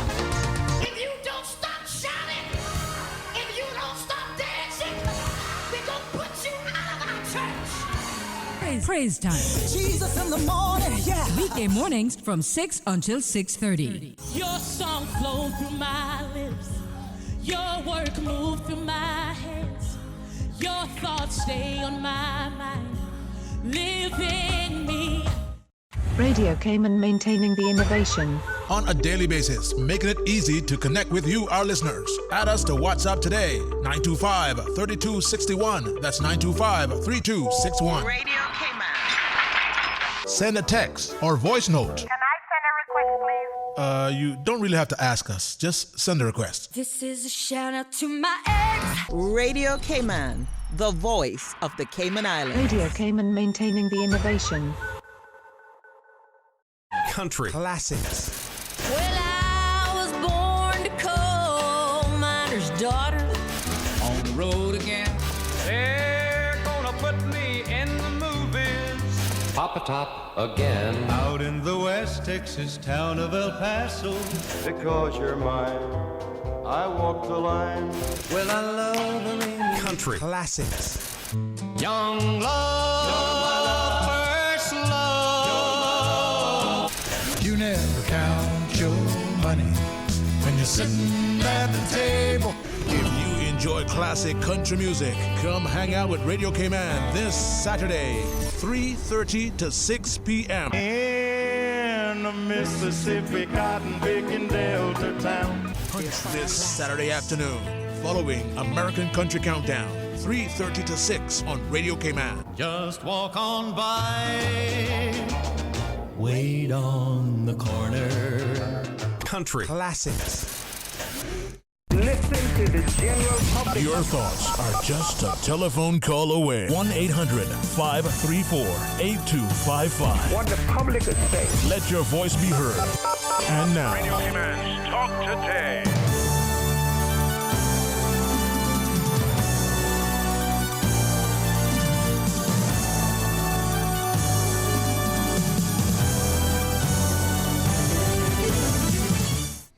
And welcome back to Talk Today. I'm Raymond Singh, filling in for Mr. Sterling Dwayne Ebanks. And in case you're just tuning in preparation for the 2 p.m. headline news and press briefing, just a few more updates we want to give listeners.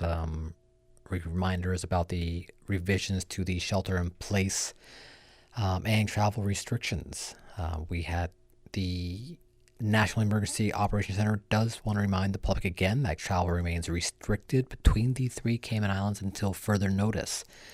While the government realizes that there may be other compelling reasons for travel, all persons wishing to move between the islands must first notify the medical officer of health or director of the sister islands' health services. They must also undergo a 14-day mandatory isolation period at a government facility, as well as mandatory testing and direct transportation to the airport following a negative result.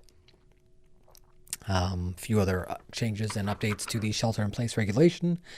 Grand Cayman has moved from a level 4 high suppression to a level 3 moderate suppression, meaning we are moving in the right direction with regards to that curve. The new shelter-in-place, which went into effect as of today, outside of the Sunday 24-hour curfew, is no longer in effect. The hard curfew has been removed.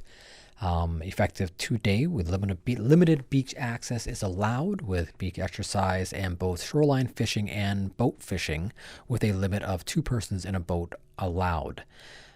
The it has begun a phased reopening of the construction industry, along with hardware stores and Home Depots open to the public with restrictions on social distancing and mask wearing. Omnibuses join taxis in being able to operate, effective today with very strict conditions as outlined in the new regulations. And if I can just read a few statements from the Honorable Premier from Friday's conference or press briefing. With approximately 9% of Grand Cayman tested and with the encouraging result of only one positive as of last Friday, and overall results that indicate low community spread, some restrictions to the soft and hard curfews have been eased. Government strategy to fight COVID-19 is thus bearing fruit. Beaches and shorelines remain closed up until yesterday, with the reopening today. Monday through Saturday from 5:15 a.m. until 7 p.m. Using the last name protocols, that is A to K and L to Z, similar to the shopping and banking days. However, no picnics, partying, sunbathing, or barbecuing are allowed on the beach, and all beaches are closed on Sundays. Exercising on the beach must take place by last name basis protocols. Effective today, fishing from the shoreline and by boat will be allowed from 5:15 a.m. until 7 p.m. Fishing by boat will be limited to 2 persons in the boat. Businesses that can reopen from today are the Home Depots and hardware stores, building and maintenance businesses including engineering, plumbing, electrical, air conditioning, and similar services. Auto repair garages, car dealerships, companies which sell vehicle parts and maintain and repair vehicles, car wash businesses, and boat repair and maintenance companies can also reopen. While it is estimated that the construction industry and supporting services comprise some 8,000 people, the strategy is to test at least 3,200 people within 2 weeks, starting this week. Only 40% of the construction population is tested, and if the results continue to show low community spread, government then anticipates the rest of the construction industry to commence work as of June 1st or soon thereafter as possible. In the first phase, construction workers will resume work beginning with projects that are awaiting final inspection and commercial and multi-family dwellings. There are a total of 45 final inspection projects and 65 different commercial and multifamily properties across Grand Cayman under active construction.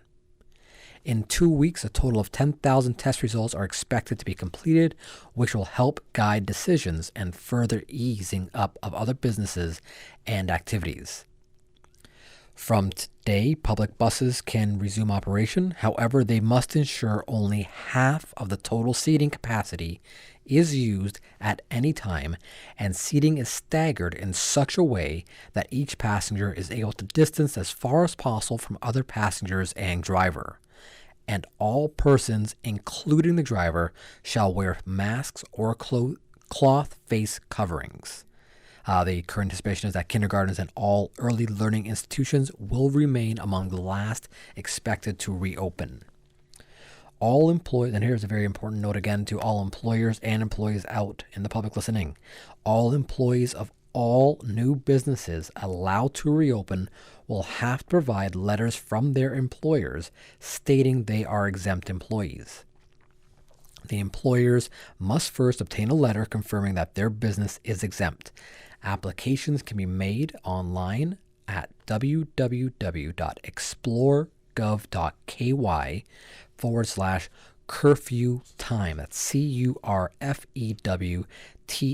I'm going to read that part again because it's very important that all employers out there stay within the regulations. We've waited this long to see the reopening. We want to make sure you're doing it properly.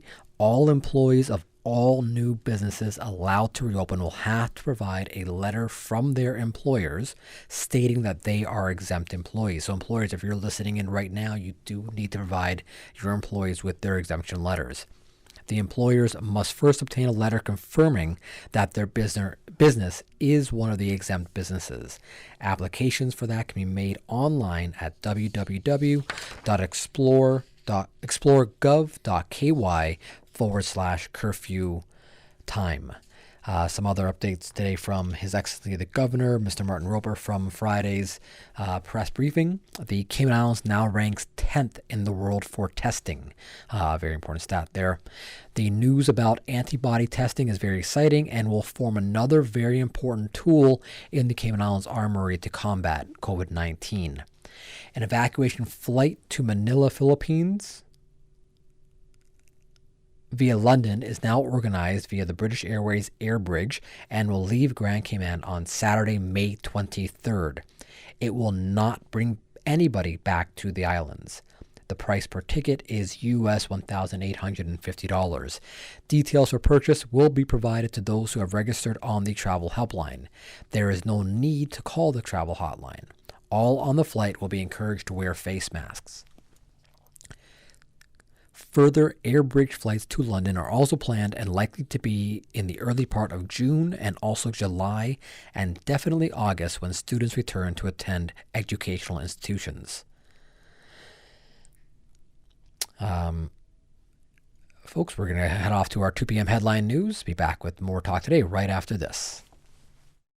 The public is reminded that as of today, beach access will be allowed using the last name protocols strictly for exercise, including swimming. The hours for exercise have been extended to 2 hours each day between 5:15 a.m. to 7 p.m. daily. Shoreline fishing and fishing by boat are allowed, but limited to 2 persons per boat. Strata pools can be used for swimming, and tennis courts can also be used, but are limited to members of a single household or a maximum of 2 persons with social distancing maintained. Also from today, public buses can operate. However, seating must be staged in such a way that each passenger is able to distance as far as possible from the other passengers and driver. All residents must wear face masks or other face coverings while taking public transportation, inside buildings or other public places. For more information and to view the new regulations in full, go to www.gov.ky/coronavirus.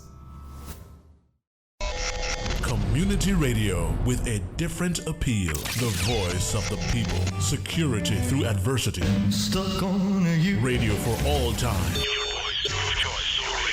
You're listening to Radio Cayman, the voice of the Cayman Islands. Your 2 p.m. headlines brought to you by greenturtle.ky. Take a ride on the Green Turtle Express today. Download the Green Turtle app, the future of mobile. Saving lives today. Today's biggest news. Radio Cayman. It's only 2 species that we have, on the island. Generations present. Your voice, your choice. For today's biggest news. Access. Local, regional, international. This is headlines from Radio Cayman's newsroom team. Today's biggest news.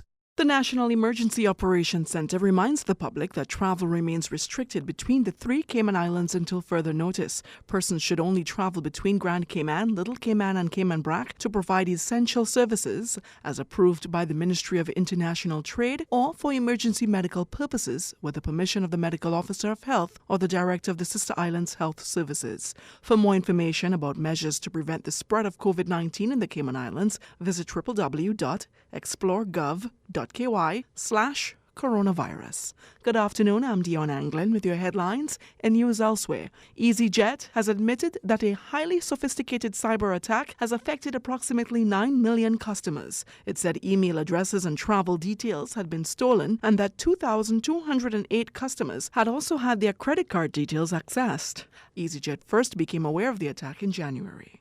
And a man who filmed himself kissing 2 girls who were later murdered in a so-called honor killing has been arrested, police in Pakistan have said. 28-year-old Umar Ayaz is charged with making the video, according to a police statement seen by the BBC. The father of one of the girls and another 3 of their relatives were arrested for failing to report the killings and concealing evidence. The man believed to have carried out the murders remains at large. That's a wrap of your headlines. I'm Dion Anglin.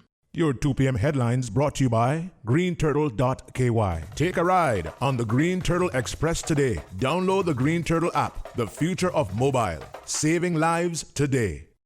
Social distancing is crucial for our community to get back to normal. And never before has communication been so crucial. Keeping in touch with family, friends, and up to date requires you to stay in touch. Green Turtle offers the solution for both. Download the Green Turtle app now. Top up yours or a loved one's phone with any mobile carrier in any destination in Cayman. Phones delivered to your home, and with the new rewards program, you can even redeem points towards a new phone and other products. Download the Green Turtle app today. Green Turtle is not only the future of mobile, but today it can help save a life. Hashtag Stay Home Cayman. Take a ride on the Green Turtle Express today. Download the Green Turtle app. The future of mobile, saving lives today. Stay in touch with Radio Cayman for the latest in news and information. Follow Radio Cayman on social media, Facebook, Instagram, Twitter. Download the Radio Cayman app or log on to our website, www.radiocayman.gov.ky. Radio Cayman, your voice, your choice, your radio. Talk today. But I do have some questions. Talk today. Cayman Islands' foremost listeners' participation program. Talk today. Because there are more questions than answers. What the public is saying. Waiting to take your calls right now. Sterling Dwayne Ebanks.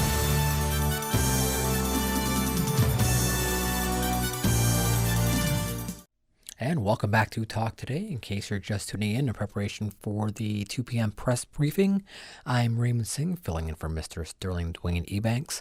On that note, if we do have to get cut off, I do apologize in advance if any callers are waiting on the line. If you would like to join today's conversation, we do encourage you to call 1-800-534-8255. That's 1-800-534-TALK or 949-8037. A couple of updates we wanted to read out from last Friday's press briefing following this recent long weekend. From His Excellency the Governor, Mr. Martin Roper, where we finished off just before the break. An evacuation flight to Manila, Philippines via London has been organized via the British Airways Air Bridge and will leave Grand Cayman on Saturday, May 23rd. It will not bring anyone back to the islands. The price per ticket is US $1,850, and details for purchase will be provided to those who have registered on the travel helpline. All on the flight will be encouraged to wear a face mask. Further airbridge flights to London are also planned and likely to be in the early part of June and also July and definitely August when students return to attend educational institutions. The governor's office remains in contact with the Indian authorities to organize the evacuation flights for Indians in the Cayman Islands. There will be no further flights to destinations other than Miami in the U.S. He gave a shout out to the Civil Service Redeployment Team, which has dealt with 2,850 civil servants to manage redeployment as needed to needed areas at present.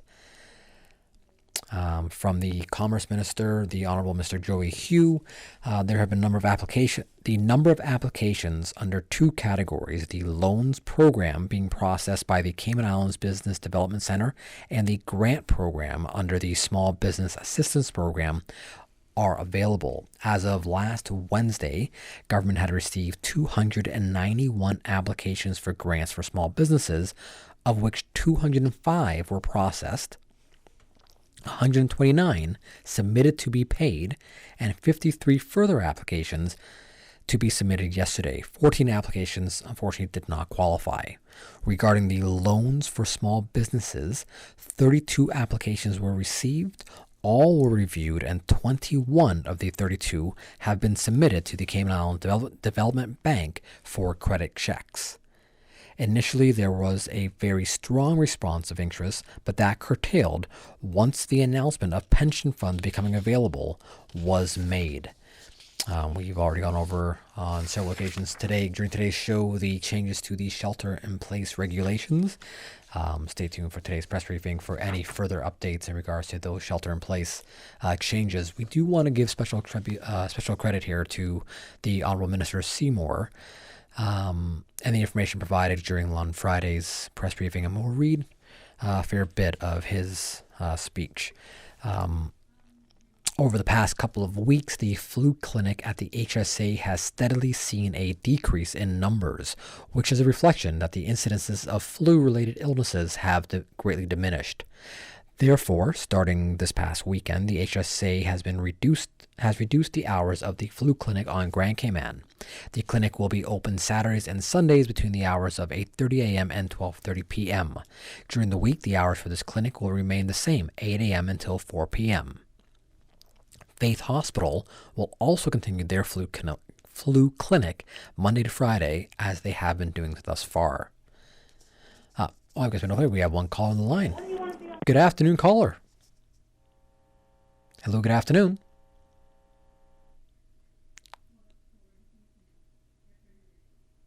Good afternoon, caller. Oh, hello, good afternoon, caller.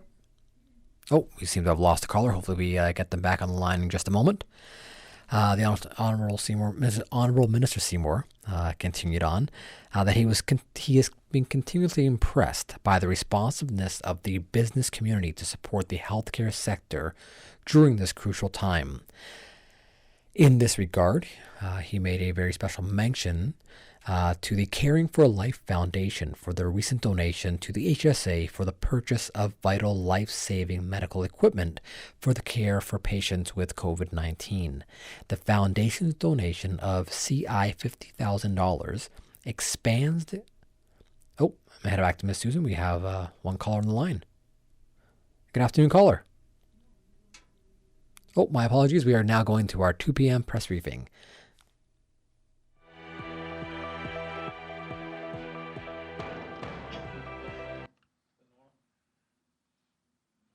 Good afternoon, everyone. I'm Donna Bush with today's coronavirus press briefing. So glad you could join us via our channels as well as Radio Cayman. We go first to Reverend Donovan Myers for today's prayer. Loving, faithful, and gracious God, we pause to say how truly thankful we are in this season for the reminders of your presence with us. In the midst of dark times, we see your light expressed in the regard and support of our families, in the generosity and concern of our neighbors, in the commitment and service of retail providers, in the compassion and diligence of health workers, in the wisdom and care of our leaders, and in the beauty of the earth and the renewal of your creation. God, we affirm that you are a safe place to shelter and are ready to help when we need you. So today, we acknowledge that we do need you. Grant insight and foresight to those who make policy and who direct our efforts towards containment, eradication, and recovery. Give grace and added strength to those who serve daily on the front line of this crisis. Provide your healing touch to those who are infected by the disease and all those who are affected, who live in spaces of worry, uncertainty, anxiety, fear, and despair. Help all of us to keep persevering even when we get tired of doing what is good. And may each of us find comfort and challenge in the relationship that you so generously offer through your Son, Jesus Christ. Amen. Thank you, Reverend Myers. We now welcome our panelists, His Excellency the Governor, our Honorable Premier, and the Honorable Minister of Health. With us in studio are the Chief Medical Officer, the Director of HMCI, as well as our sign language interpreter. On Zoom, we have the Medical Officer of Health, as well as members of the media. We go first to Dr. Lee. Good afternoon. It's now been 4 days since we last gave a presentation on these numbers, so we are presenting large numbers today, but those do represent 4 days. You're used to having the results more or less every day apart from over a weekend, so I really do hope that you bear that in mind. So with that, we have 1,182 results to present today. That number is largely work done at the Health Service Authority, who've worked throughout the holiday weekend, and I thank them for that. 94 of these are from the Doctors Hospital, which are, but they were not working on Sunday and the holiday Monday. Of those 1,182 results, there are 17 positive people who were all found through the screening program that was instituted coming up to 3 weeks ago across these islands. Of these 17 screening people who were positive, 2 were from Cayman Brac and 2 are from Her Majesty's Prison Northwood. The average daily positive rate, which I calculate by taking the number of people who are positive, locally positive on the day, and divide it by the number of tests performed, is on average 1.44%. Since we've started screening, that figure has varied on a daily rate between obviously 0 and a high of 2.57% on one day.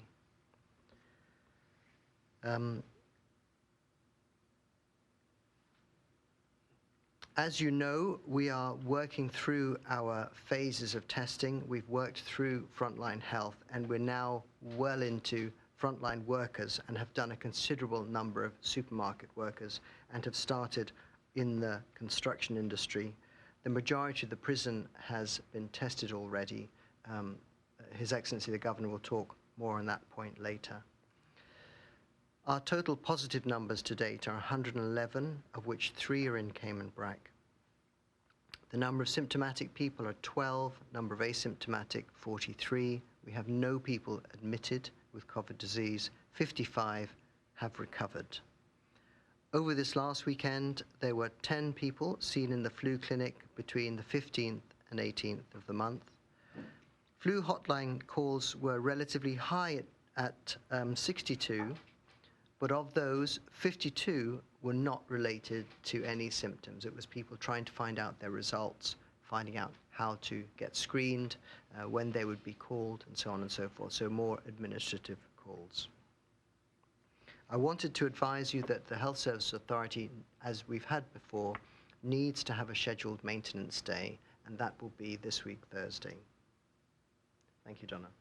Thank you very much, Dr. Lee. We're going to go straight to Ralph Lewis from the Caymanian Times. Ralph, please go ahead. Questions for Dr. Lee? Hey, good afternoon, Dr. Lee, and thanks for the report. Hope you had a good weekend.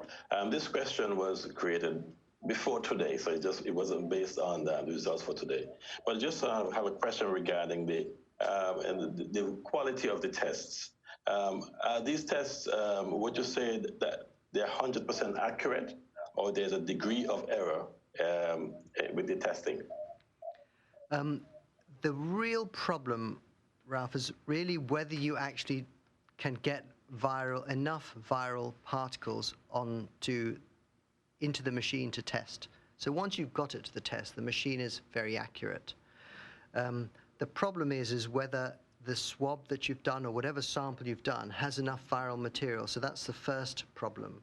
The second problem also comes at the limits of detection because, as you know, I've mentioned before, we multiply up the number of viruses, so we get noise at the end.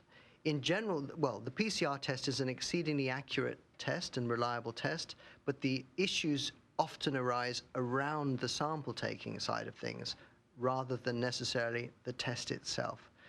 Additionally, if you, for example, keep looking at a sample and it's gone through a lot of freeze-thaw cycles, if you're like doing repeated things, that can also cause degradation of the material you're testing. So there are lots of technical aspects that can cause failure. Okay, thank you very much. I think that's essentially why we've talked about before pairing it with the immunoglobulin test, you know, using the combination to get a better view if you want a more complete picture. But at the moment, it is the most accurate test to say whether you have the disease today that we have. And so we can be very comfortable that these figures are very near accurate. But we can, but it's just a snapshot in time. So at the moment they were taken, they were as accurate as they could be. So the next day, that is history, and we need to do it again to find out the real answer. Thank you. Thank you, Ralph. We go now to Rashma from the Compass. Thank you, Donna. Good afternoon. Dr. Lee, just a quick question on the 2 cases from Cayman Brac. Are they asymptomatic or do they have symptoms? I think it's fair to say, Reshma, that all of the people that are in the screening program have either had very tiny symptoms that they didn't think there was any point telling anybody else. There have been one or two of those that on questioning, they said, well, I did have a cough, a week ago, but nothing else. Didn't think there's. So they're all essentially well people, and that includes the two people that are on the BRAC. They weren't presenting with any symptoms. They were just part of the enhanced screening program because the BRAC is continuing to screen. They're trying to get the numbers of people they've screened up as we are working on that too. So, but being a smaller population, they're able to get the figures up quicker than us. Okay, thank you for that. Now, given the two tests in Cayman BRAC, are there any plans to change the restrictions or make any recommendations in relation to how things are being operated across on the sister island? I think it's really, you sort of triggered my mind to just reiterate how really important it is to keep up with the advice we've been giving and we're consistently giving to Little Cayman, to Cayman BRAC, and to Grand Cayman about hand hygiene, keeping your distance, wearing face masks when you're around people, and respiratory etiquette. We really have to drive those messages home because that is the way you're going to protect yourself and your loved ones until we have a vaccine or some sort of other better treatment than we do now. Okay, just a quick point on the masks and them being mandatory. Can you say why it's only specific to inside buildings and public spaces as opposed to making it a general wear masks everywhere you go? I think if you're out in the open and you're able to keep your distance from people, then the chance that you're going to get enough droplets on you that they would become viable is very, very slim.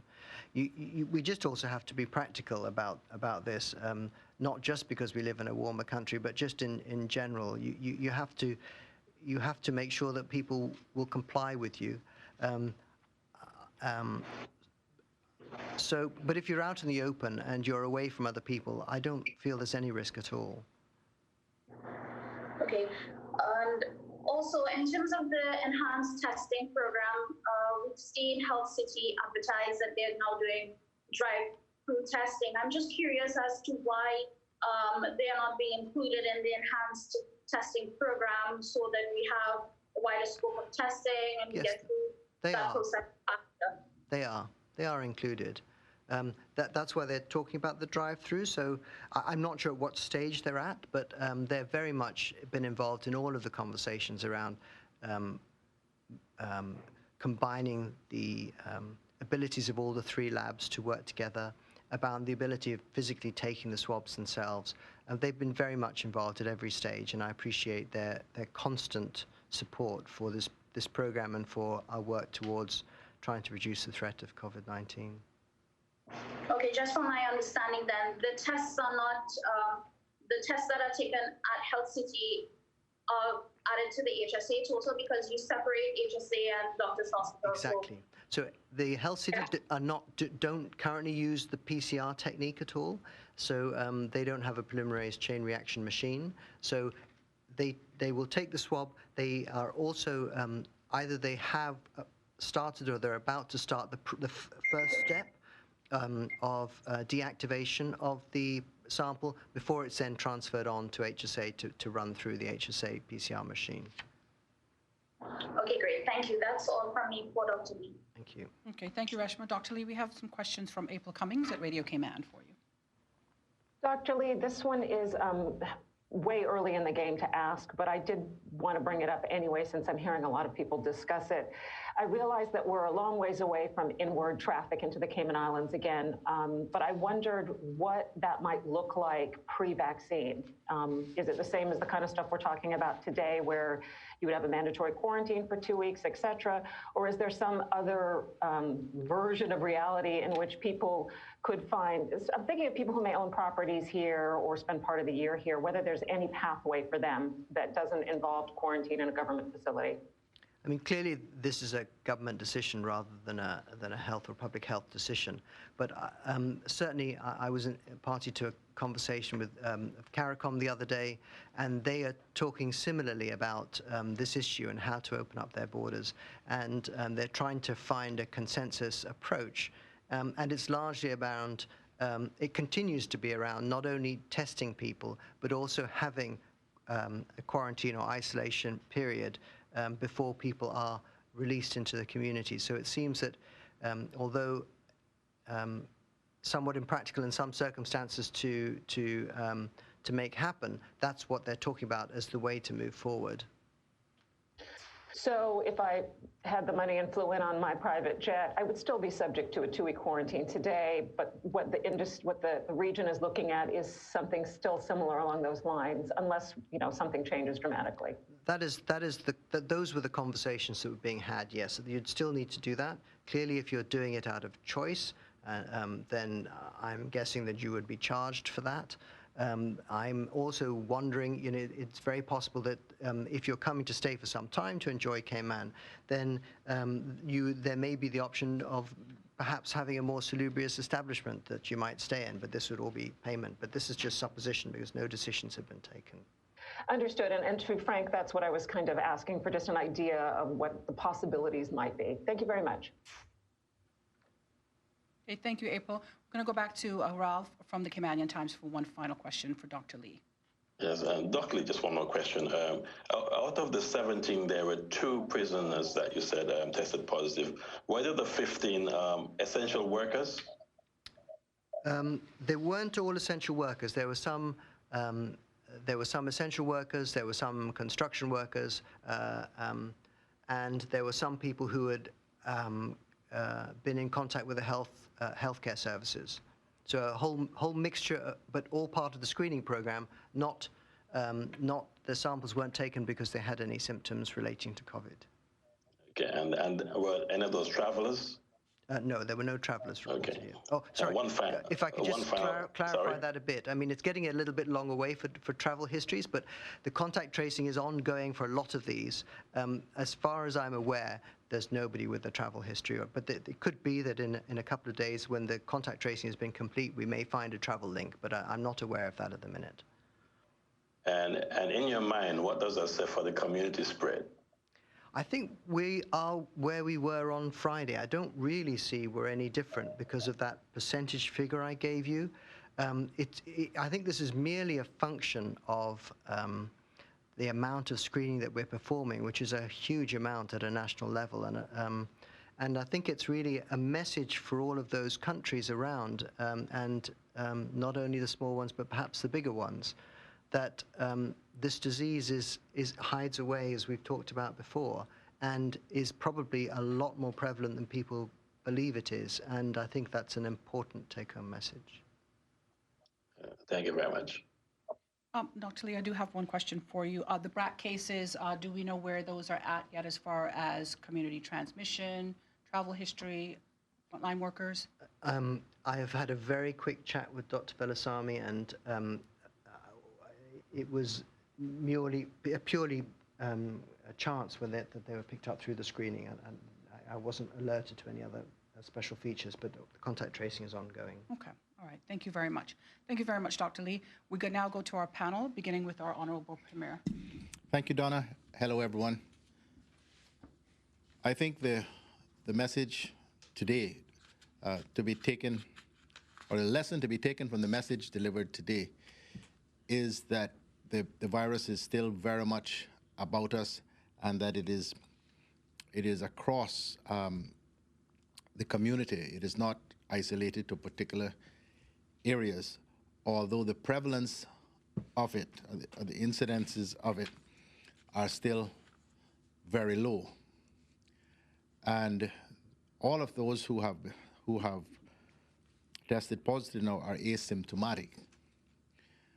So that I think the lesson in that particular bit is that just about anybody that you are talking to or you are dealing with may well have the virus. Just because they are not coughing or sneezing or exhibiting any other symptoms does not mean that you should not behave in the manner that we have been speaking about ever since this began, in terms of the need to physically distance yourself, to wash your hands regularly, to wear a mask when you are in public places and can't, enclosed public places, and you can't distance yourself sufficiently from other people. as to avoid creating a risk. I think it also underlines very much the importance of the strategy that the government has adopted and is sticking to, which is that the reopening of the economy must be done in a very controlled and managed way. For if we don't, we are likely to run the real risk that the virus does take off throughout the community, and that all of the measures that we have employed and all the sacrifices that we have made will be for naught. And that is why, although some are still saying that we are overcautious, that is why the government is proceeding in the way that it is. I know quite a few people are happier today than they were this time last week because they get to go back fishing, they get to go to the beach for a walk and a run and a swim.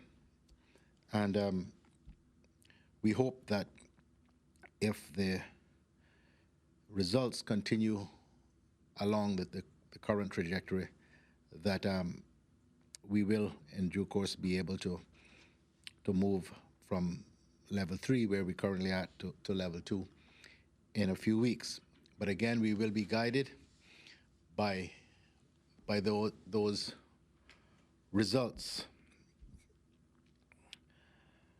I don't know that I have, I should say that the construction sector is being tested, has been the subject of testing over the course of the weekend and will continue to be so.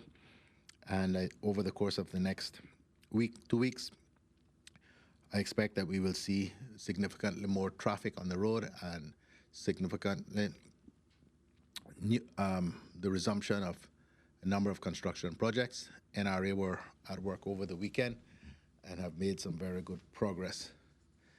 So the economy is reopening, but deliberately, fairly slowly. And we want this to be a success. We do not want to suffer the setbacks that many other countries who have reopened have had to go back into some measure of lockdown. We'd like, when we come out of the lockdown completely, that we don't have to go back there. Although for the foreseeable future, we will all have to continue to practice the social behavior that has now become common. And I think the world over, that is going to be the case for some time to come, until a vaccine is found, or, which seems increasingly unlikely, the virus peters out. In other places in the world, they are now worrying very much about the second wave, which they expect will come in the autumn and the winter. We are hoping that by that point we would have effectively eliminated the virus here and would not have to deal with that. Obviously, the reopening of our borders is something that will pose significant new risk, and is something that we are not contemplating at this time doing anytime soon. But at some point, we will have to. And so that is one of the things that is exercising our mind as we continue to work to try to find ways to generate the economic activity to replace the loss of tourism over the next, probably over the balance of this year. And that leads me just to quickly say that the House will meet tomorrow, the Legislative Assembly will meet tomorrow to consider a number of bills generally relating to the financial services industry. I am hopeful that we will get through the business, all of the business tomorrow, but in the event that that doesn't happen, we'll have to go over to Thursday, and we would probably then not have a press briefing, but have to push it to Friday. Thank you very much, Honourable Premier. Your Excellency. Yes, okay, thank you very much. Good afternoon, everybody. I mean, as the Premier has said, I know 17 cases may seem somewhat concerning, but it is over 4 days, and we have to sort of bear that in mind. And over 1,100 results completed. So, I mean, that's outstanding work by everybody doing our testing, and particularly HSA, who worked incredibly hard. So my thanks to them as well, and to Doctors Hospital. It also means that in terms of testing, we continue to be doing really well. We're over 10% of our population. I think we're up to number 8 in the global league of testing per head. So that is all something to be very proud of. And all the cases that we're getting are asymptomatic. So this just shows that our screening process of frontline staff is really important. And this is what is putting us in such a good position to test, trace the contacts and isolate to stop further spread. So I would say, as the Premier has, I think, very clearly underlined as well, we have some local transmission, but we do not have widespread community transition, and we want to work very hard to keep it that way. But that said, this is a complicated, dangerous virus, and we do not have all the information about it. So I think my main message is, as we open up the economy, please don't let your guard down. It is really important to keep going with the social distancing, the basic hygiene, staying at home as well. That message remains there unless you're out in the local economy as we open it up. Avoiding contact with people outside your household is still the best advice to avoid this being spread. So again, like the Premier, I believe our strategy remains on track, suppression level 3 now, and we just have to watch how the testing goes over the next couple of weeks. Just a quick word on the prison. I know that will be a concern, but I do want to pay tribute to the incredibly fast and effective work of the prison director and his staff. They had a plan in place, a very detailed plan, and put that into action. And again, a prison-wide screen testing program. And this is exactly why we're doing that, so that we can make sure that we are maintaining the welfare and safety and well-being of everybody at the prison, the prisoners and our prison staff. So I just want to make one other comment about evacuation flights, which is to say that the flight to Manila for Saturday is now completely sold out. So that one is full. There is no planned flight at the moment to Miami, but there will be further flights to Miami. That will take people out, but won't at the moment bring people back, because we are at capacity in the isolation facilities. We continue to work on BA air bridges, as I said last week, on India, as I said last week, but no progress, I'm afraid, on Jamaica or Nicaragua at the present time. Thank you. Thank you very much, Your Excellency. The Honourable Minister of Health. Thank you, Donna. Good afternoon, everyone. Grand Cayman, Cayman Brac, and Little Cayman and our Caymanian diaspora listening. I'm reminded, and I could only repeat what Reverend Myers said after hearing Premier's or Dr. Lee's announcement about the 17 new positives. Reverend Myers said, even if we get tired of doing what is good, and we should continue to do so.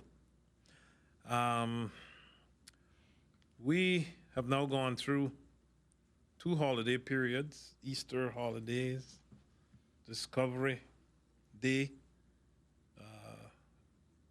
since this started. And by the way, happy birthday, Cayman Islands.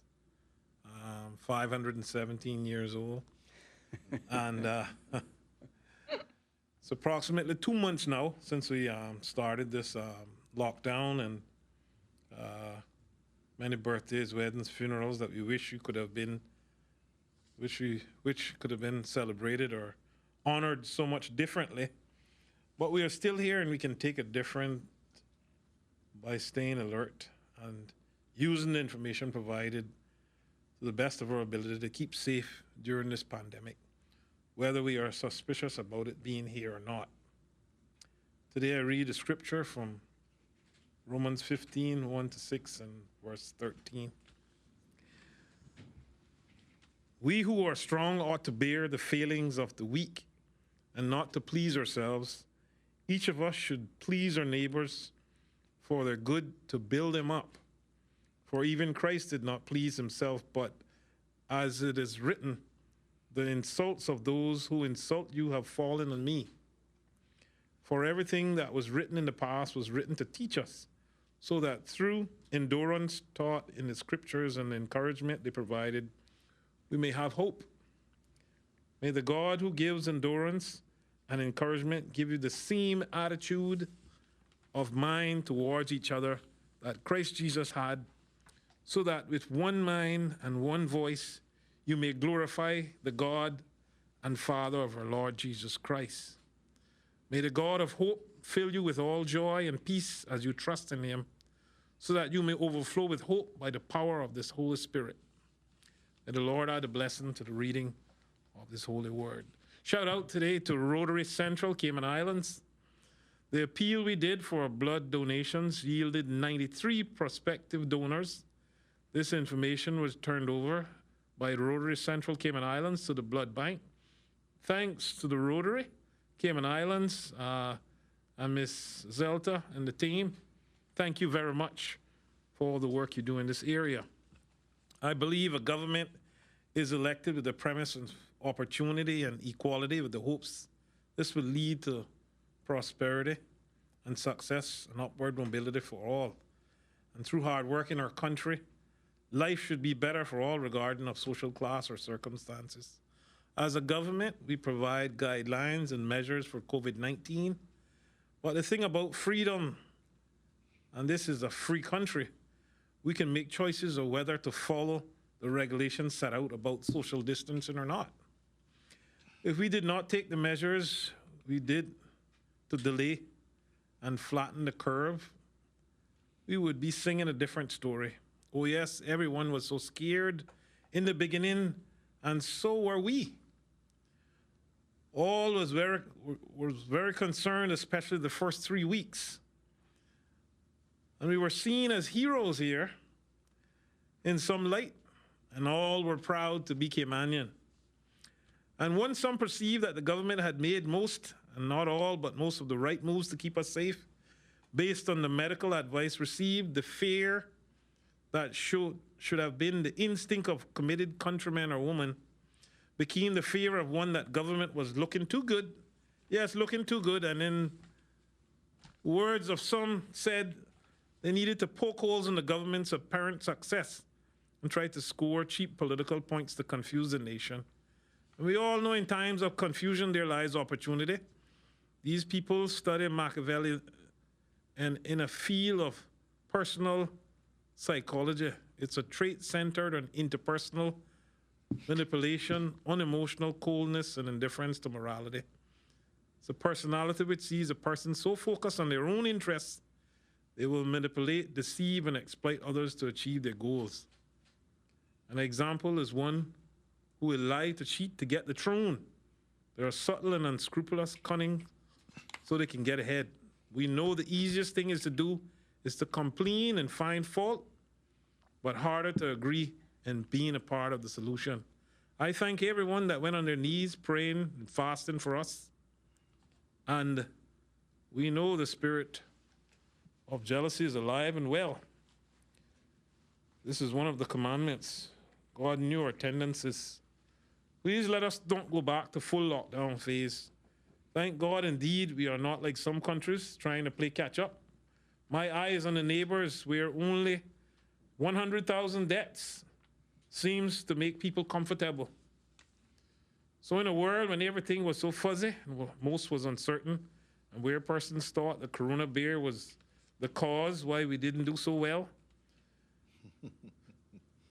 was it early lockdown, social distancing, limiting the number of persons congregating? Was it restricting days by surname, closing our ports? Was it prayer? Was it scripture reading? Was it fasting and prayer?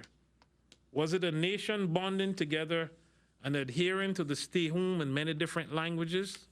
Was it washing your hands frequently? Did you know hand washing alone, if done up to 10 times a day, cuts down the chance of catching the coronavirus by 50%?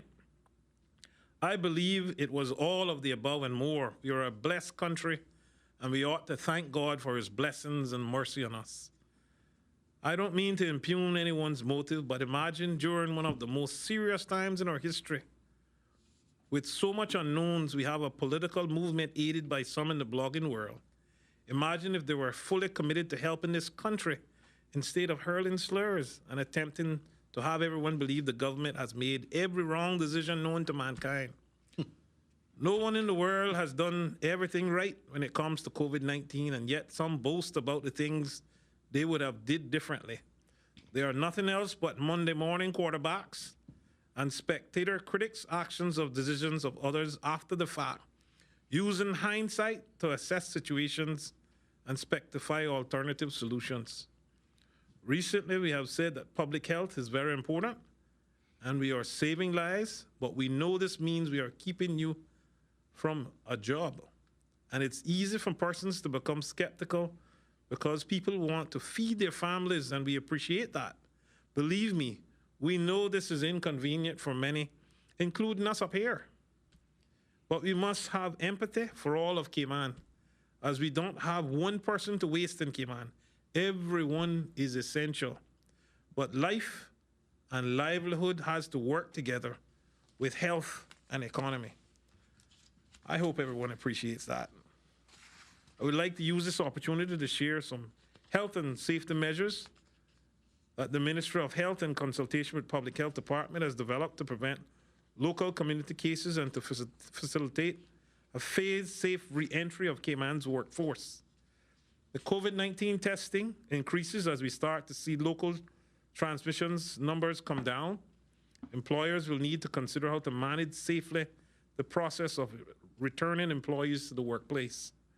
Whether indoors or outdoors, workplaces will be required to comply with government and health guidelines of social distancing and infection prevention practices to ensure the safety of their workers and the general public. Prior to the phased reopening of workplaces, businesses and employers will be required to put in place health and safety measures of which employees, visitors, and customers must allow. This system should include detailed monitoring plan to ensure compliance with health and safety measures, designated officers to assist in the implementation, coordination, and monitoring of the system at the workplace, where employees can continue to perform their work by telecommuting from home. It is recommended that they do so until we have the all clear. This will mean staggering work hours, split shift hours, virtual meetings, social distancing in vehicles, among other measures. Other important steps will include the requirement of personal protective equipment, masks, and the use of good personal hygiene. I pray each of you are now back at work continuing to be safe, practicing social distancing, and frequent hand hygiene measures. We need you out there rebuilding our economy, but our first priority is that you all are safe and healthy. I thank you, and God bless. Thank you very much, Minister of Health. We go first to Radio Cayman's April Cummings for questions for the panel. Thank you very much, Donna. I'm not actually sure if this question is for His Excellency, because I think the prison falls under his remit, or whether it's a medical question for Dr. Lee. But I'm trying to understand, and forgive me if it's a dumb question, how people who've been in remand since last year could be testing positive now. I'm trying to get an understanding of how that might have happened. Sounds more medical to me. Sorry about that. Dr. Lee's coming for you. As I was having a little nap there. So the fact of the matter is there is some movement around the prison. So clearly the staff move around the prison. Staff are of all different types, whether they be, they're not just the guards, it's administrative staff and so on. A lot of the prisoners also leave the prison to go to appointments, medical appointments, appointments at, I'm guessing, and I don't know all the details, but appointments at courts and so on. So there has been some movement, and there will always be movement. There are medical staff that goes backwards and forwards. I'm not saying that it happened in any particular circumstance, but the nature of this disease is that we know that it can transmit really easily. We know it can transmit in a hidden fashion. So there are lots of different routes. There are also objects that I know enter the prison, some should and some shouldn't, and it's possible that objects might also carry the condition because we know it can live on hard surfaces for some days.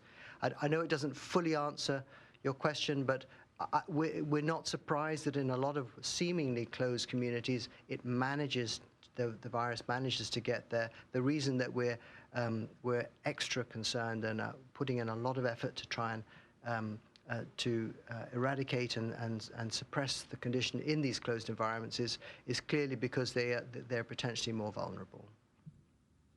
That answers the question. I really asked how it could have happened, not necessarily how it did happen. So that really helps a great deal. My second question is actually for the Premier. It's been a few months now, and I don't know about you, but I have a little bit of COVID-19 fatigue in some ways. And I'm wondering whether you have concerns about whether people are maybe getting complacent or starting to tune things out as we've come along here. And if that's a problem in terms of how high risk we think we are so that we may not be as careful as we could be.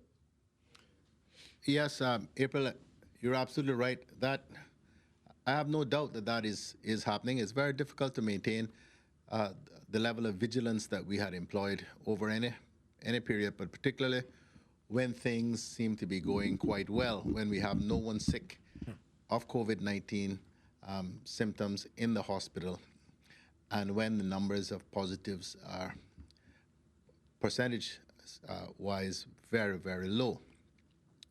I have no doubt there is growing complacency, which gives us great cause for alarm, particularly as we reopen the economy.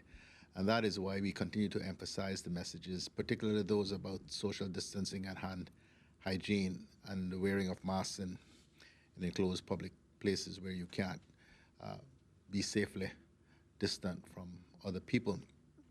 Those are our key messages that they need to continue to become more and more a part of our social norms, because this is going to be around for quite some time. We're in a very, very good place and very, very fortunate that so few of our people seem to be getting very sick from this disease, but that is not a basis for complacency. We have so far been able to keep the virus away from the vulnerable, the elderly and the infirm, because we've seen around the world, even as near as Bermuda, what does happen and how tragic the consequences are once it does get in to those vulnerable populations. One more, I was asked to raise the issue in case you weren't aware of it, or the panel for that matter. There are folks teachers, for example, who are finishing out the school year, who are from overseas, and a number of them are planning to go home. So that I don't know about the government schools, but the private schools in particular are starting to, they're trying to plan ahead for the fall, and they're having concerns about their ability to staff if the borders are still closed and we still have very restrictive measures. So I was just asked to draw to your attention the concern they have that it may be very difficult in terms of the education of our kids if we don't have enough teachers. Yes, it's something that we're very cognizant about because anyone who leaves will have to undergo a period of isolation when they return. That would really be the only restriction. Thank you very much, sir. I appreciate it. Thank you, April. I do have some questions from the public. April's last question leads me to my first question, which relates to work permit holders who we learned last week are allowed to now come back and bear the cost of their own quarantine for 2 weeks. Does this apply to those working in the tourism industry, or are those persons, and if so, are those persons allowed to come back and then change to another job or industry? No, one of the reasons, I'll tell you, one of the reasons why we're insisting that work permit holders or their employers pay for the cost of isolation is part of the filter that we are trying to put in place to ensure that those who come back, who are on work permit, actually have a job to come to. We don't want people coming back here hunting for jobs. And that's why we're encouraging people who do not have jobs. Just as recently as just now, someone messaged me asking if I thought she should go back because she worked in the tourism industry. And my answer is yes. It is unlikely, given the kind of work you were doing, that you are going to be able to get a job again in the short term. So we want people to come back who have jobs, who will help to revive the economic engine of this country, because we're going to have to hold our own without the tourism bit for the tourism part of our economy for some time. And so we do want people who are going to come back and generate economic activity to do so. It's going to make it easier, believe it or not. And I hear the noise myself, but I've said more than once over the many years I've been involved in government that one of the things is counterintuitive, so people don't want to believe it. But every time work permit numbers fall significantly, Caymanian unemployment has increased proportionately, significantly. Over the many, many years, I've looked at the graphs, and it's because when there are more people on work permits, it's a signal that there's more economic activity. No employer in his or her right mind goes and hires people to do nothing just so they can pay them. So it's a sign that the economy is expanding and growing. And the more people there are here, the more people there are that are buying goods and services and putting money back in the economy. So we don't want to depopulate the Cayman Islands now, but we want only people here who actually have jobs and who are going to help to generate economic activity. Okay, thank you, Premier McLaughlin. The next few questions relate to fishing and the BRAC. BRAC gatherings are still at 25, even with the number of positive cases that we've just heard about there, whereas in Grand Cayman it's still two.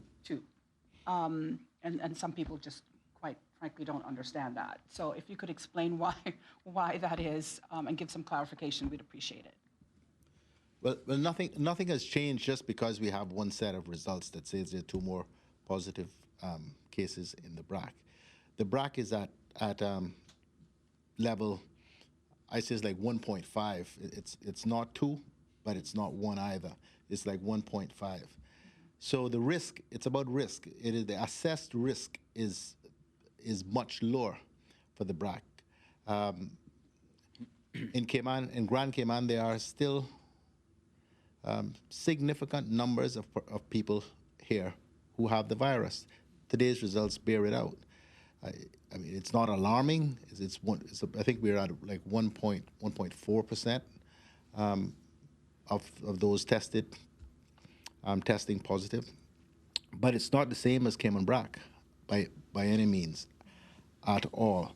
And so the reason for when we had lots of debates about this when we were designing level 3 with Dr. Lee, arguments back and forth. The reason why the restriction is still to 2 people is that the objective is to keep people from having social engagements with people outside, with many people outside their household, trying to prevent the gathering together in groups, even friendly neighborhood get-togethers and chats and drinks. We're not at the stage where we think we can safely do that without risking an escalation in the spread of the virus.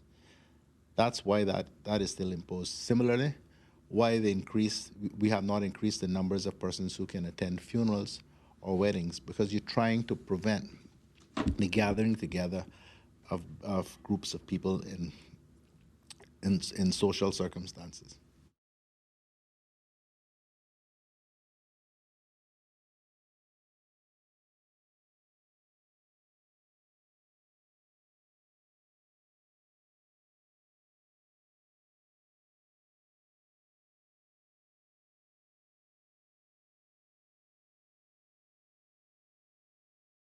not be following the restrictions that are currently in place and remain in place? I'm sure the police will do their best.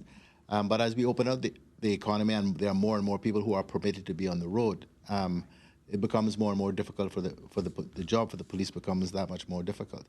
And we're all keenly conscious of that. But I'm sure the police will continue to do the excellent job they've been doing over the course of the past couple of months. As it relates to fishing in a boat, is that part of the 2 hours of exercise for persons going in a boat, or is that just for shoreline fishers? No. Fishing period is not considered as exercise in this thing. It is a completely standalone activity, and fishing is permitted from 5:15 a.m. in the morning until 7 p.m. at night. There's no restriction on the time. This is just for reiteration of what's already been said. Of course, 2 children, are they included? Are the two people in the boat included children? Are children included in that? 2 people in the boat only? 2 people is 2 people, whether they're small people or big people. Yes, sir. Okay, and leads me to my next question. How far out are persons allowed to go on their boat if they want to fish in Cayman? As long as they don't go out of territorial waters, they're fine. Just 12. But if you're going out of territorial waters, you have to clear customs, which means that when you come back, you'll be subject to 14-day isolation period. Right. And that outside would be beyond 12 miles. Right. Yes. Okay. Thank you very, very much for that. Just clarifications on everybody's part.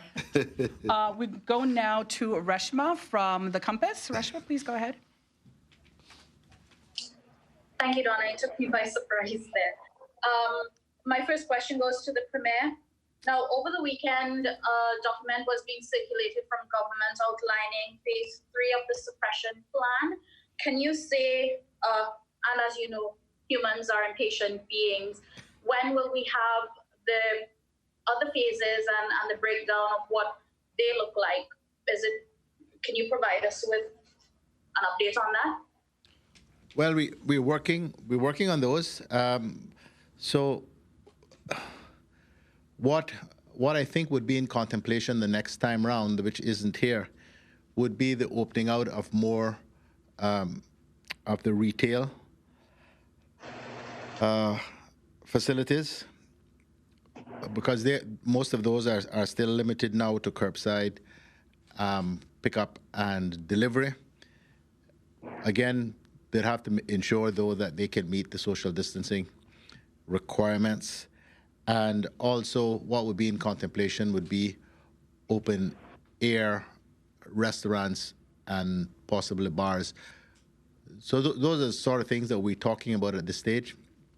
Again, and I just want to emphasize this, subject to how well this opening goes, as long as we are not seeing significant spikes in the number of positives or clusters, the discovery of clusters as we go about the screening exercise. You know, we're in a very, very fortunate place because we are now actually actively hunting down the virus, trying to find where it is, as opposed to responding to hordes of sick people turning up at the hospital. We want to continue that process for as long as we need to prevent the spread of the virus right through the community. Okay, thank you for that. Just out of curiosity, do you have a timeline when we can see the full document, or is it that you're working through the phases as it goes? Yeah. Well, no, we're still working on it. So each of the phases has a minimum of 2 weeks. So we if all goes well, we would expect that 2 weeks from today, well, 2 weeks from yesterday, because yesterday was Monday, 2 weeks from yesterday, we would move to the next phase, assuming all goes well. If, as I said, if we have significant causes for concern, then this phase we'd either hold here for longer, or if something terrible were to happen, which caused major alarm, we could revert to more significant suppression again. So it's not an automatic, we go forward every 2 weeks. It depends on how well we are doing. Okay, great. Thank you for that. Now, I think it would have been a week or 2 weeks ago, can't keep track of the days now, when the Deputy Premier talked about a tourism plan being developed on looking at how we're going to take the country forward, that industry in particular. Can you provide us with an update on the work that is going on for that plan and what, if anything, can you share about what it looks like? No, I haven't been briefed with respect to that, but what we can do is we can have the Honourable Minister come back on and discuss it in the next few days or so. Okay, great. Now, you talked about the LA opening resuming tomorrow. You had mentioned that virtual assets is one of the pieces of legislation that will be coming. Can you share what other pieces of legislation or the key ones that you think the public should pay attention to that will be debated? I'm afraid I don't have the list in front of me. They're all generally aimed at meeting EU requirements arising from the concerns which they had, which in part has left us on the EU blacklist. So we've been working through those with the EU, and that is what these are aimed at. The only sort of brand new bill is the virtual assets one. The others are essentially tweaks to other pieces of legislation. But I don't have that detail with me. Normally, I have my head around all of these things, but quite frankly, I just haven't had the capacity to really focus on that in the way that I usually do. Okay, I understand. Okay, I'm gonna just quickly go to the governor now. Mr. Roper, the prison falls under your responsibility, and I'm just curious if you can share with us what the plan is for managing prisoners who will be brought to the prison now that we have positive cases. Are they going to be screened? What level of planning is to be placed in terms of that specific area? I mean, just on sort of responsibility for the prison, just to be clear that I have responsibility for the security aspects, but the prison is a devolved matter, so it is Minister Rivers and the ministry which is responsible for the administration of the prison. I don't know whether Dr. Lee wants to comment on that specific aspect. Okay.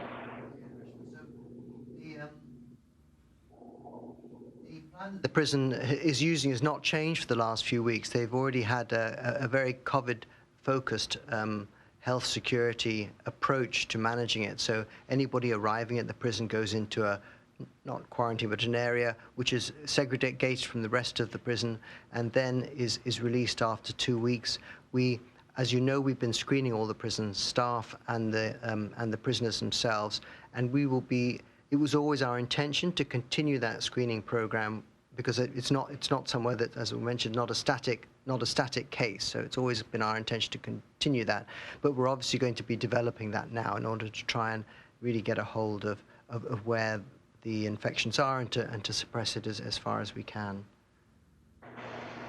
Okay, great. Thank you very much, Dr. Lee. Just Reshma, if I could just add, I mean, just on the prison, I think it is just worth underlining that, you know, we have been testing everybody there, and I think almost all of the prison staff and the prisoners have now been tested. I think we're still waiting for a smaller number of results to come back, but the most results are back, and we've only got those two negative. So I do think it's worth just putting that into context. Positives. Yeah. Positives. Okay, thank you very much, Governor. Can you provide us with an update on the UK military team and the work that they've been doing, if they are doing any work, what's happening with those personnel? Yes, I can. So the team have been helping us behind the scenes, doing lots of virtual meetings whilst they were in isolation. They've been supporting on procurement of medical supplies. They've been working with NEOC. They've been working with hazard management as well around the sort of hurricane planning for for a pandemic. So they've been doing a lot of work there. They've also been helping us with RFA Argus, the Royal Navy ship, which is coming to the region in June again, and they've been supporting us there, securing some helicopter cover from that ship when our own helicopter has to go off to the US for maintenance. So they've been very busy behind the scenes. I would want to note that one of the members of the team was weekly positive when we did all the testing. So he has now been tested and is negative. So he is now sort of out of isolation, but out of an abundance of caution, we have asked all the other team members to remain isolated for about the next 10 days. And that's completely in line with our very robust procedures for taking absolutely no risks with managing this COVID-19 threat, as we do absolutely everything to make sure we protect the health and well-being of everybody on our islands. Okay, thank you very much. One final question. Now, you mentioned that the government isolation facilities are at capacity. We have a lot of people who still want to come home, and now we're opening it up to work permit holders. Maybe you might be able to answer, or the Premier might be able to answer. Are you looking at other facilities that can assist in isolating so that we can get people back home? Or is it that you're just going to, stagger the flights that are coming in? Yeah, I mean, these are probably more issues for the government. I think we have Danny Coleman here, who's actively involved in a lot of the detail around that. So I'll ask Danny to speak to that point. Thank you, Governor. Thanks, Reshma. We currently are housing 112 people at the facilities. We are obviously trying to extend the current facilities because obviously we've taken Margaritaville offline, and one of the other facilities will also be coming offline pretty soon. So we're just extending the capacity we have internally at one of the facilities because it's currently housing essential services as well as some of the isolation. So that's what we're doing. But again, it's always one of those things we look for alternative locations to make sure that we do have capacity to bring people home that want to come home. Okay, great. Thank you very much, Danny. That's it from me. Thanks. Okay, thank you very much, Reshma. We go now to Nikki Watson from Cayman News Service. Yes, hi. I have a question for the Health Minister. Good afternoon. Good afternoon.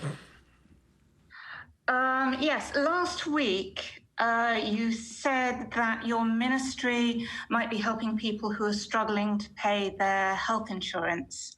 Can you expand on that a little bit, please? Well, it's an exercise that we've put out there. Both the ministry and the stakeholders have been meeting we met a couple of times by Zoom, trying to figure out a way to ensure that our Cayman population remains covered. As we see it by now, most companies may have lost all their businesses, and ports are closed, airport and seaport. So we're anticipating that a lot of companies may have been put in this the situation where they could not afford the policies for the employees that they now have, and that was our mindset as to the government trying to do its part to try to ensure that if one gets sick, that they had an insurance policy to fall back on. So we're trying to find a way we investigated the health insurance industry to try to find out how many persons were reporting that they were having difficulty trying to paying their premiums, and we got quite a bit of information based on feedback that we got, and it was very interesting to learn that some companies that we've probably heard by now were continuing to maintain the policies of their employees, which we applaud them for doing this, albeit it's not a lot of companies making a lot of money now. We know that the financial industry is still continuing to work virtually. They're working from home. So they have also kept up their policies. So we're trying to find a way as a government. We've put out forms.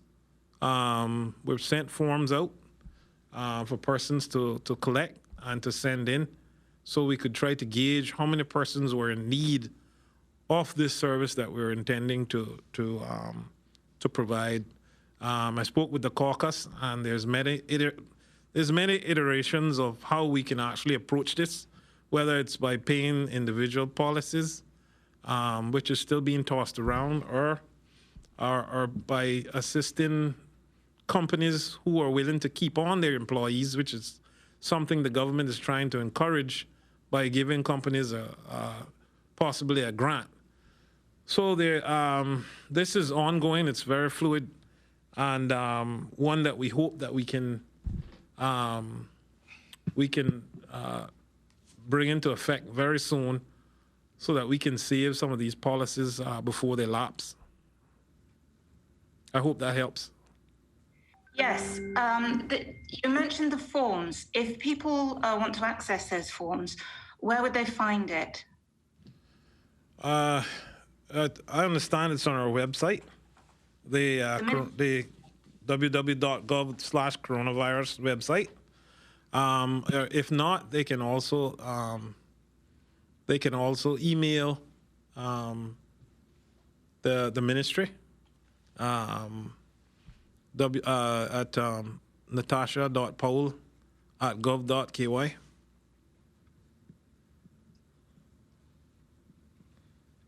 Thank you very much. I have a question. Thank you very much. That's plenty of that. Thank you. I have a question for the Premier about the work permit holders in isolation. Hello? Yes, ma'am. I'm listening.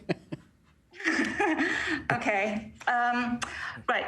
Am I right in thinking that this is for active work permit holders only? It's not for new work permit holders?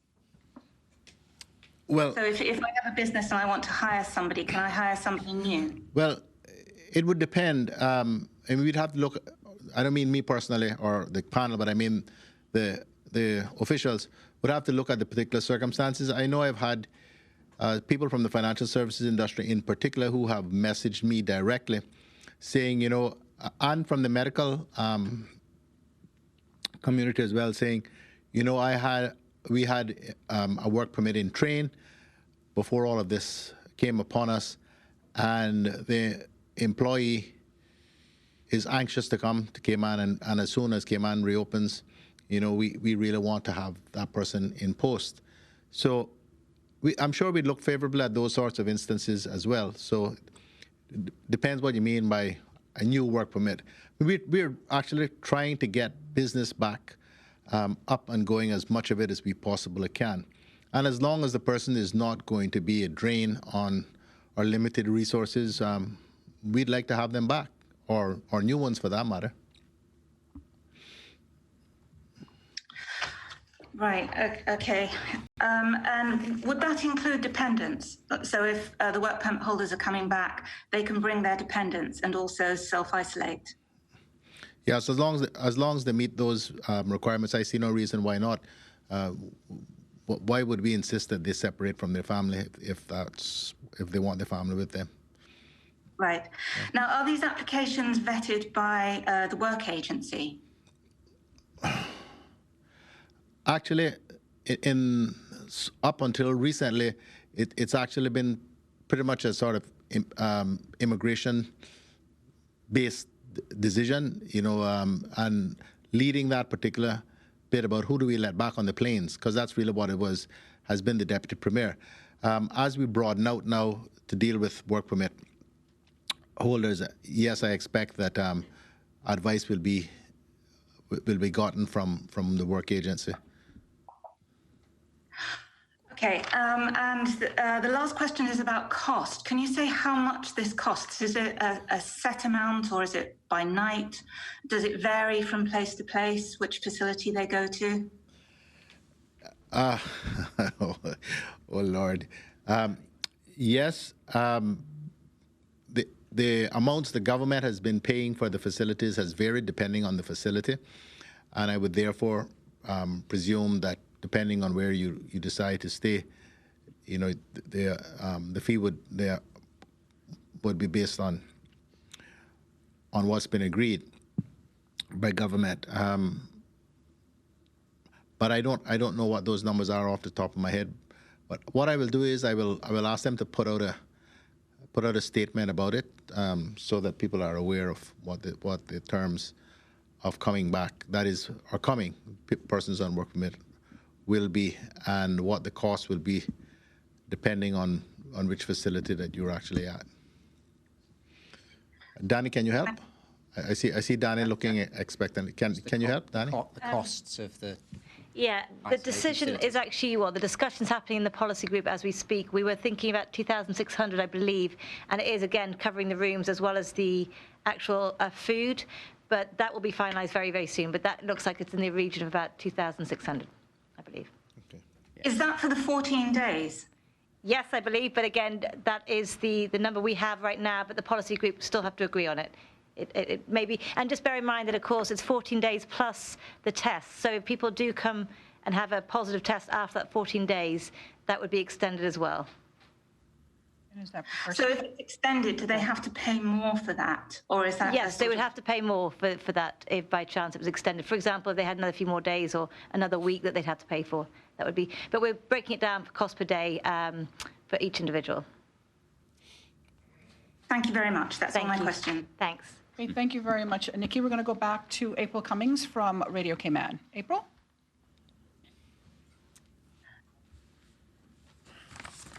April, are you there? Okay, we'll move on to Ralph. Sorry, Donna, I am here. Apologies. I couldn't find the mute button again. No worries. Go ahead. This is sort of a follow-up on Danny's question, but I don't have a good understanding of, let's say it's a couple, whether both people stay in one room or whether they're required to be in separate rooms. So just like a little bit of clarification about that. And then I have one other question, I think probably for the Premier. Thank you very much for that question. I mean, again, it really depends. I mean, most couples are obviously together. We do have families together, so sometimes we'll have a two-bedroom unit, and they may have up to 5 people in that unit itself, or there are obviously single rooms as well. So it really depends on the needs of the family or the individual. Thank you very much, Danny. That helps. Thank you. And then the other question was for the Premier, again from the education front, but are we looking in, they've asked what phase are we potentially thinking about for reopening of our schools, the campuses that is, and also is there any consideration for some sort of phased approach where perhaps there are some in-school days and other remote days on letter days, et cetera? I haven't been privy to any recent discussions about that, but the premise was that schools we would aim for the schools to reopen as normal for the start of the new school year towards the end of August, early September, assuming things continue to go swimmingly well. And I assume you're referring to test results and that sort of thing as the criterion. Always test results, yes. Thank you very much, sir. Okay, April, if that's it for you, we're going to go to Ralph at the Caymanian Times. Good afternoon, members of the panel, and thanks for taking my questions. My first question is for the governor. I'm sure you're having discussions with your counterparts in the regions, with the other overseas territory governors. Can you say if they're having the same level of success with dealing with the crisis that we are having? I think it's fair to say that Bermuda and Cayman are at a different stage because we have very sophisticated systems for testing.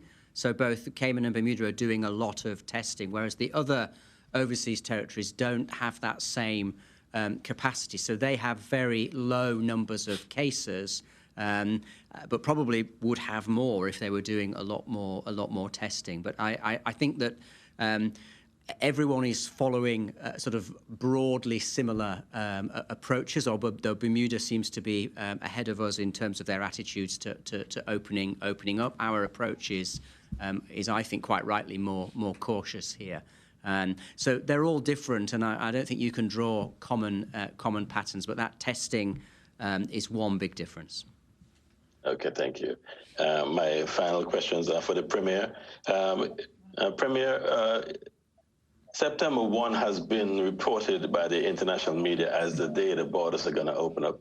Has Cabinet signed off on that date? Well, we didn't actually put it that way. We said they would remain closed until the 30th of August. Okay, so there's no official signing off on that day? But again, it depends on how well things go, not just here, but elsewhere. I mean, if the virus continues to rage around us, how can we possibly open our borders and invite it to come after all the efforts we've made to keep it under control here? I mean, it's just practical things like that. Okay. Just a follow-up here. And I think the reason for the question is that many visitors are trying to come back to this paradise. And so they're looking for a date that they can tentatively start looking for reservations and airline tickets. And so, if it's publicized overseas, that's a date they might start jumping ahead and contacting our local resorts here. Well, given what I and everybody else is seeing in the United States, the September 1st reopening date is not looking good. Okay, very well. And the final question is, what would you say to those residents who are fearful after hearing those results today? Well, I think it's a good fear. Because our concern has been about complacency.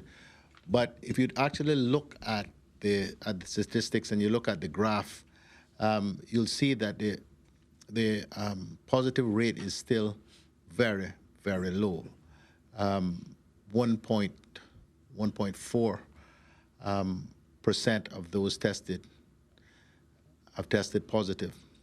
So I believe as long as we keep the rate under 2, we are in a very good place, but it ought to urge the kind of caution that we have spoken about, and for people not to let down their guards, to not press for social gatherings and the allowance of people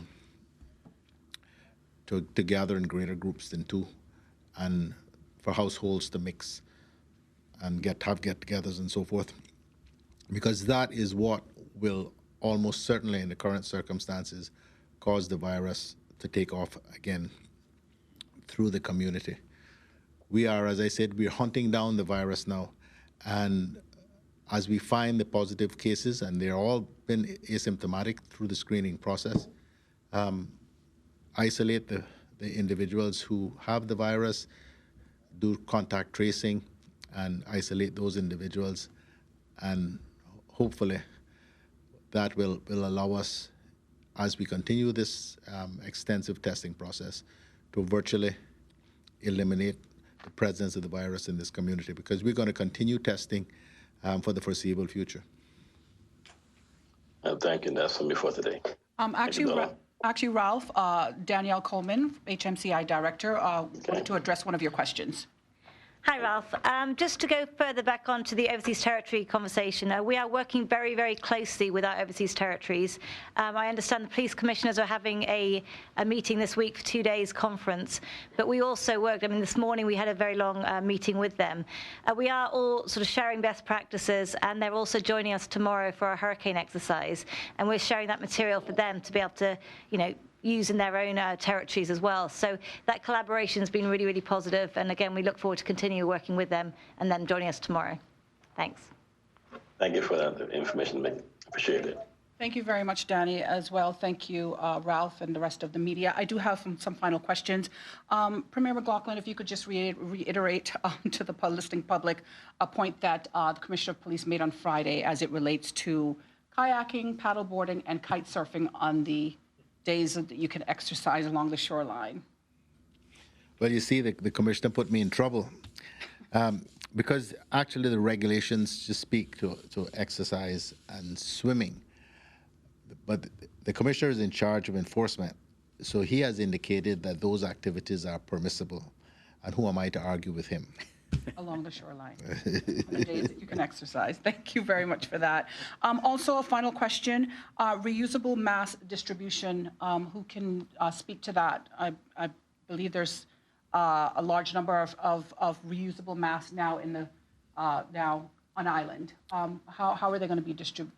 Yeah, we have given out almost 50,000 reusable masks to constituencies, and not only just to elected MLAs, but to anyone in any area that calls, and I believe that they have good intent to distribute these throughout their community, because it's not every community that you're going to get in. A lot of times what happens with the MLAs is that they get calls, they go to where they're called, or they go to where it's requested. And by the time they try to service the other areas of their community, the masks are finished. Sometimes you go with an intent of giving just 5 to each household, but you recognize there's 10 in it, so you got to give more. So there's a lot of things. So that's why we're going to continue trying to purchase as many as we can throughout the communities. I just wanted to say for Nikki, the information that we spoke about earlier in terms of the health insurance assistance plan that the government is working on, that the website that you can actually go on is www.dhrs.gov.ky. And you can also email HIC, which is the Health Insurance Commission, hic@gov.ky. And also hard copies are at Foster's and at SO. Okay, thank you very much, Minister of Health. I believe Danielle Coleman has some more additional information as it relates to mass distribution. Thank you, Donna. Just to add to the list that the Minister just mentioned, we are also doing distribution by police, community police officers, door to door, and there will be some at supermarkets, both the temporary ones as well as the cloth ones.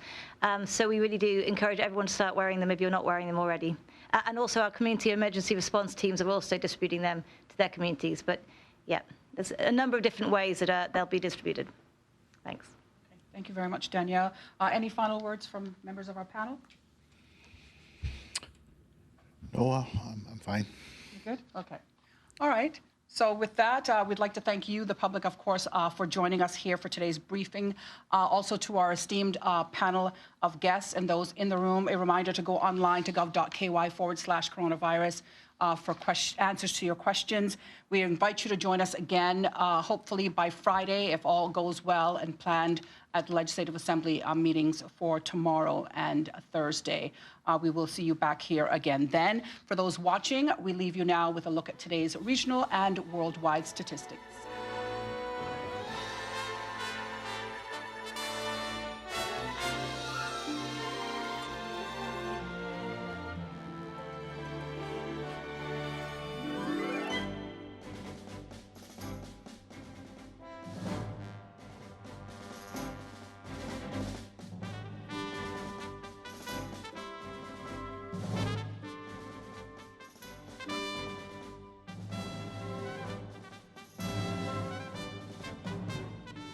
The Cayman Football Association.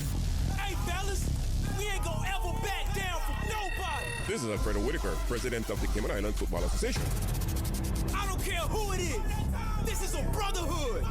And if we stand strong together, we can't be denied. Show your support. Your teams are working hard to be the best. CIFA. Cayman Islands Football Association. Building a better future for Cayman football. If one of us go down, we have another.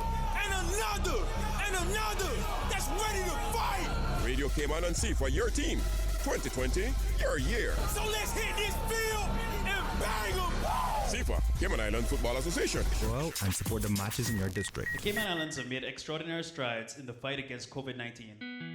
Our community rallied together when unity was needed most, making strides to flatten the curve and decrease the curfews on all 3 islands.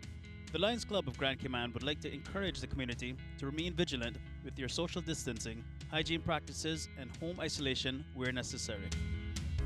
Wear a mask when out in public, and remember to maintain a 6 feet social distancing requirement. Do your part, Cayman. Stay safe. Stay home. Save lives. Together, we will win the fight against COVID-19. This message has been brought to you by the Lions Club of Grand Cayman. I'm Michael Webster. And I'm Denise Brown of Cayman Insurance Center. Family is not the most important thing, it's everything. And for 45 years, we have worked with the community and their families on protecting themselves for the future. Whether it's providing top-rated life insurance or protecting your family's household investment. From our family to yours, we understand and we care. I'm Denise Brown. Call me at 814-7229. And I'm Michael Webster at 925-5433. We are Cayman Insurance Center, specializing in property, life, and other lines of insurance products and services at an affordable rate. We are Michael and Denise at Cayman Insurance Center. Call today. I'm June South Robinson, an inclusion specialist with the Department of Education Services. Here are 3 tips to help with challenging behavior during this time. 1. Make one-on-one time and create consistent routines. Teach them consequences for challenging behavior. 2.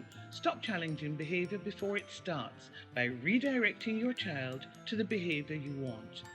And 3. Stay in control. Pause and consciously breathe in and out for 10 seconds. That way, you'll respond calmly. This parenting campaign message was brought to you by the Cayman Islands government. For more information, go to gov.ky/coronavirus.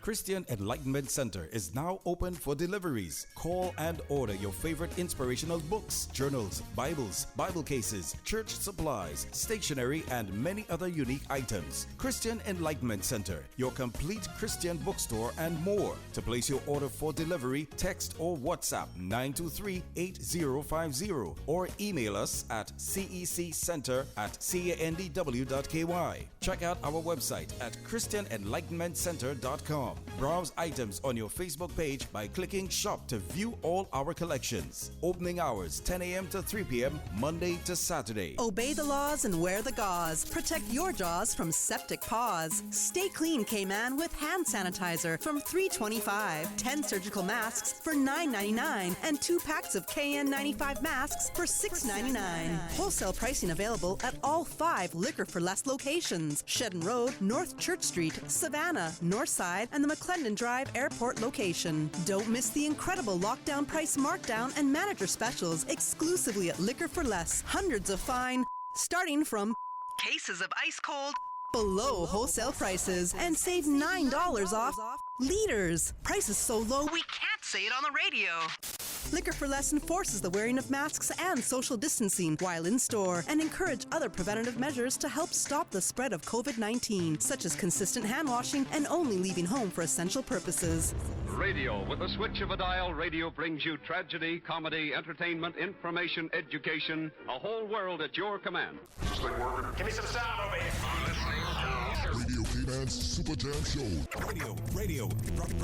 Proudly sponsored by the Cayman Islands Football Association. CIFA, building a better future for Cayman football. Word up, and we in effect. Keep on listening. Super Jam. The Super Jam Show is fueled by the proud sponsorship of insurance agent Michael Webster from Cayman Insurance Center. Don't take chances with your family's future. Another proud sponsor of the Super Jam Show. Merengue Town. Time to feel the rhythm. Time to feel the vibe. It's time for Merengue Town. And by the Lions Club of Grand Cayman, serving the Cayman Islands for 48 years. Blessings and praises to the Most High. Shower down blessings on my 3 islands. I'm from the 345, yeah, where the sun always shine, yeah, where everybody on their grind, yeah, and the women, ooh, they will blow your mind. They my 3-4 dime. But hold up, let me tell you about our Cayman kind. Let me tell you. Yeah, we design our own cat boats, thatch ropes, catching turtles by the boatload. Silver thatch slippers, buck your toe, oh no. 3 stars and a lion on our logo.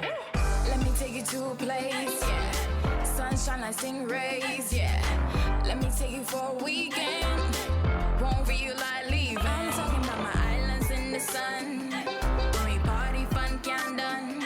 Even if you won't be drinking round. Grab someone and have some fun. Let me hear you say yeah, yeah. Let me hear you say oh. Let me hear you say yeah, yeah. 345 Music. Blessings and praises to the Most High. Shower down blessings on my 3 islands. I'm from the 345, yeah, where the sun always shine, yeah, where everybody on their grind, yeah, and the women, ooh, they will blow your mind. They my 3-4 dime. But hold up, let me tell you about our Cayman kind. Let me tell you. Yeah, we design our own cat boats, thatch ropes, catching turtles by the boatload. Silver thatch slippers, buck your toe, oh no. 3 stars and a lion on our logo. Let me take you to a place, yeah. Sunshine like stingrays, yeah. Let me take you for a weekend. Won't feel like leaving. I'm talking about my islands in the sun. When we party, fun can done. Even if you won't be drinking round. Grab someone and have some fun. Let me hear you say yeah, yeah. Let me hear you say oh. Let me hear you say yeah, yeah. Let me hear you say oh. You can be from Soho, wearing designer clothes, looking so dope. But when I take you to the blowholes, drip drip like never before. Lovers war on point, you gon' want more. Time to explore. East and North Side, West Bay, GT, BT, LC, CB. Crystal clear sea, #1 beach, and let me tell you what we eat. Mama stew, conch, roasted corn on the cob. Yeah, we still solid like Waterland Dog. Let me take you to a place, yeah. Sunshine like stingrays, yeah. Let me take you for a weekend. Won't feel like leaving. I'm talking about my islands in the sun. When we party, fun can done. Even if you won't be drinking around. Grab someone and have some fun. Let me hear you say yeah, yeah. Let me hear you say oh. Let me hear you say yeah, yeah. Let me hear you say oh. Let me hear you say yeah, yeah. Let me hear you say oh. Let me hear you say yeah, yeah. Let me hear you say oh. Let me take you to a place. Let me take you for a weekend. I'm talking about my islands in the sun. When we party, fun can done. Even if you won't be drinking. Pick up all of my island girls who rep the Caribbean, say it's something about you island girls. You have a tight grip on me. You island pretty. All of you island pretty. You island pretty. All of you island pretty. Yeah. Me love off my island girls. Anyway you there, you know me have to find her. Tick like a clock and you're nice and firm. When you step in at the dance, everybody head turn. Love the style, everything about you. The food where you eat and all your culture. You love dance all and you love soca. Me love it when you bubble up like a soda. When you whine, it's so unique. You make me stand at attention when you fling it on me. Your gorgeous smile brings out your beauty. I've been around the world but none pretty like the West Indies. You island pretty.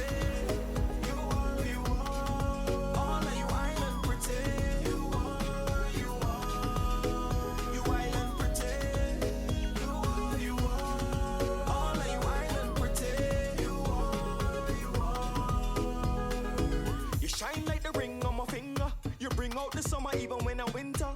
Pretty little face and your body slender. Me see you on the road, me wind down the window. They cut the knife, then I like you. Sometimes we spite you, cuss you, then quote the Bible. Disrespect them, they will fight you. Queen of your title, play hard to get when you like you. I saw them go on, saw them go on, oh. I saw them go on, saw them go on, oh. I saw them go on, saw them go on, oh. I saw them go on, saw them go on. When you whine, it's so unique.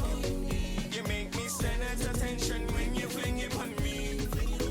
Your gorgeous smile brings out your beauty. I've been around the world but none pretty like the West Indies. You island pretty. You are, all of you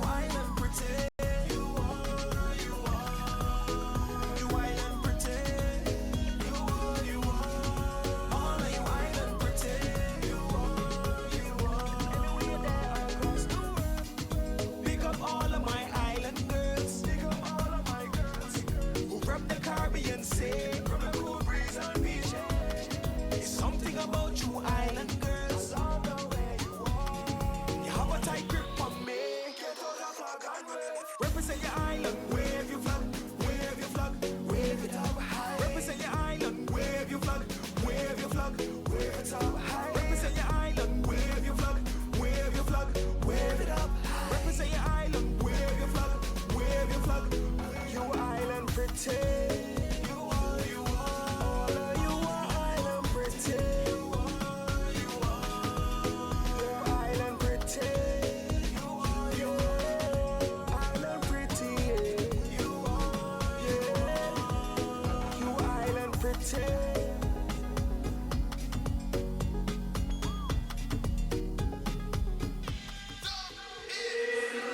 When I see you, it feels like I'm seeing a shooting star. So when I do see you, I wish for the both of us. She finds a way where to make me smile. Even when I'm down. Your walk, your look, your attitude, the way you act, I ain't mad at you. And I love when you tell them that you're my girl. 'Cause she's my girl, pretty girl, pretty little island girl. I love her ways, she's good to me. She does it just how I want. She keeps it real to me. I love her that she's down to earth. I know that she cares, so I'm singing now. I want you, need you, gotta show you that I love you. So I'm singing now. I want you, need you, gotta show you that I love you. So I'm singing. She knows that I like that when she does it. The little thing with her butt drives me crazy. I can't help that I like when she me. You make it hard to behave, baby. Your walk, your look, your attitude, the way you act, I ain't mad at you. And I love when you tell them that you're my girl. 'Cause she's my girl, pretty girl, pretty little island girl. I love her ways, she's good to me. She does it just how I want. She keeps it real to me. I love her that she's down to earth. I know that she cares, so I'm singing now. I want you, need you, gotta show you that I love you. So I'm singing now. I want you, need you, gotta show you that I love you. So I'm singing now. She's my girl and she keeps me on track. L-O-V-E, that's a fact. She does it right like no other. This is why you keep pulling me back. 'Cause she's my girl, pretty girl, pretty little island girl. I love her ways, she's good to me. She does it just how I want. She keeps it real to me. I love her that she's down to earth. I know that she cares, so I'm singing now. I want you, need you, gotta show you that I love you. So I'm singing now. I want you, need you, gotta show you that I love you. So I'm singing now.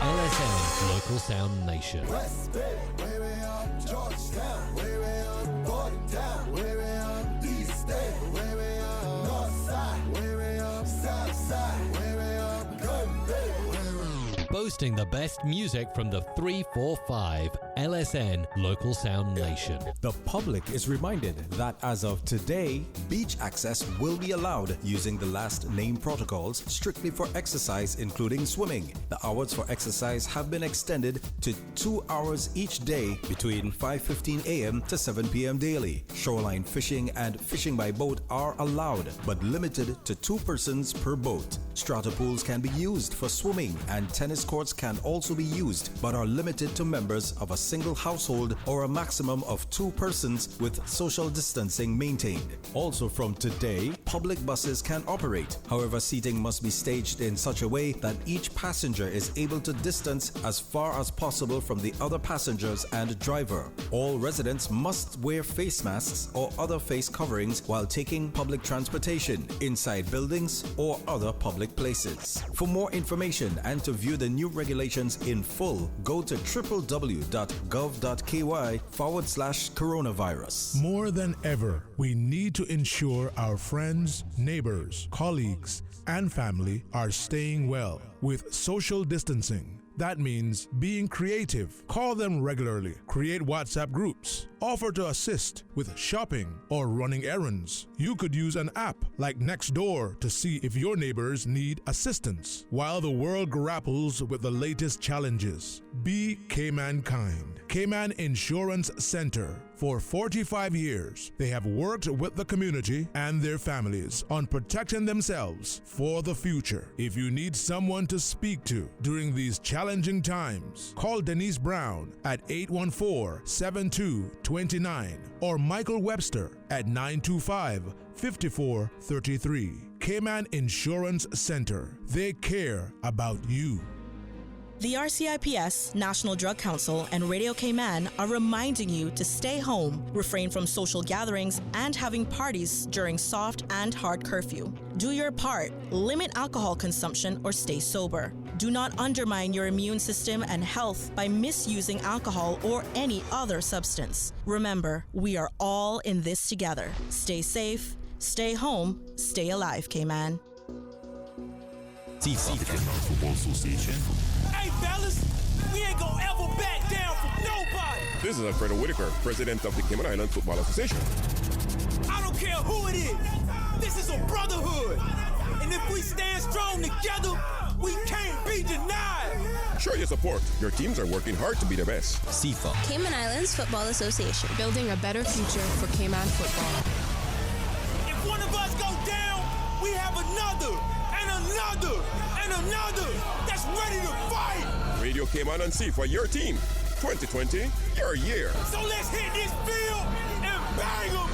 CIFA, Cayman Island Football Association. Go out and support the matches in your district. Area code 345 Music.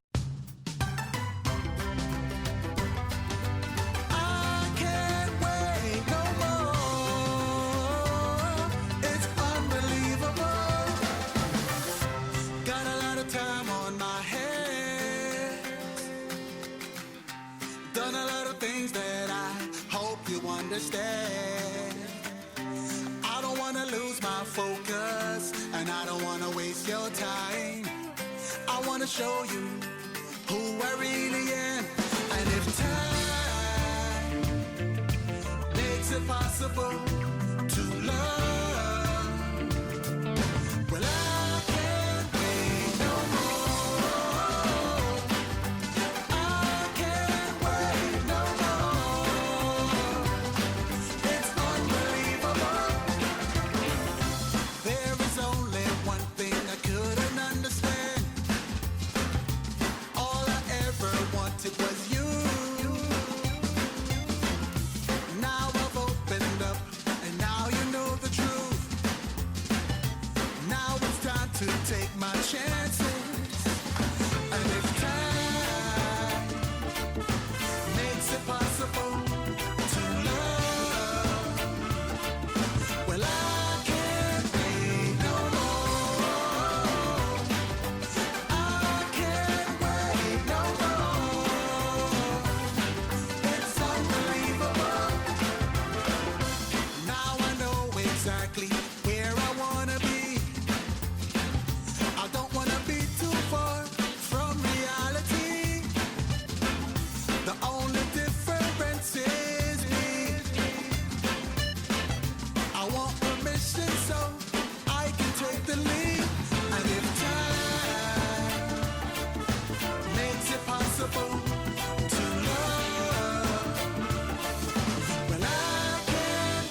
Raise your hands high in the air, it's time to celebrate.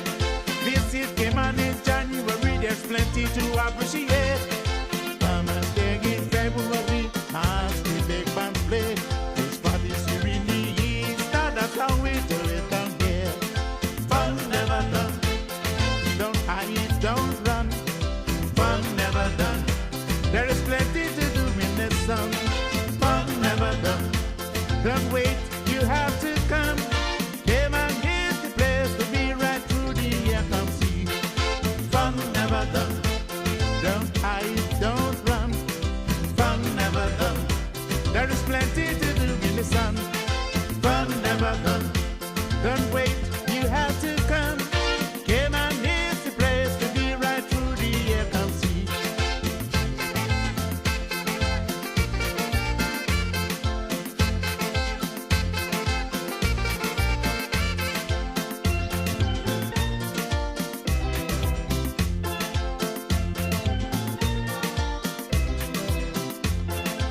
Months of May, Discovery Day. Remember Christopher Columbus. Food on Mother's Day is the reason why we here have big cuts. Family Day is a holiday. Everyone will come to stay.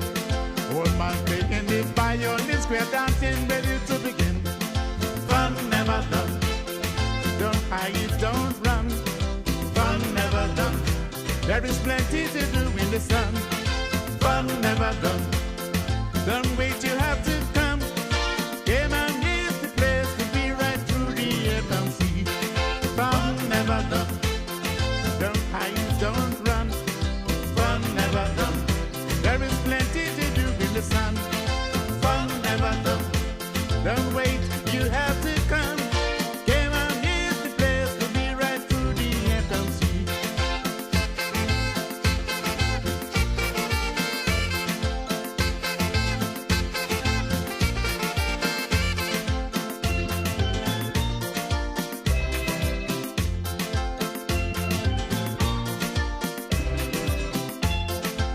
June the $1 million month, the boats fishing all day. Don't forget the big parade with Nana, the Queen's birthday. Don't fly the Cayman ways, summer vacation again. I go to swim in still blue seas, this island's a place to be. Fun never done, don't hide, don't run. Fun never done, there is plenty to do in the sun. Fun never done, don't wait, you have to come. Cayman is the place to be right through the year. Come see. You gotta get up, keep moving.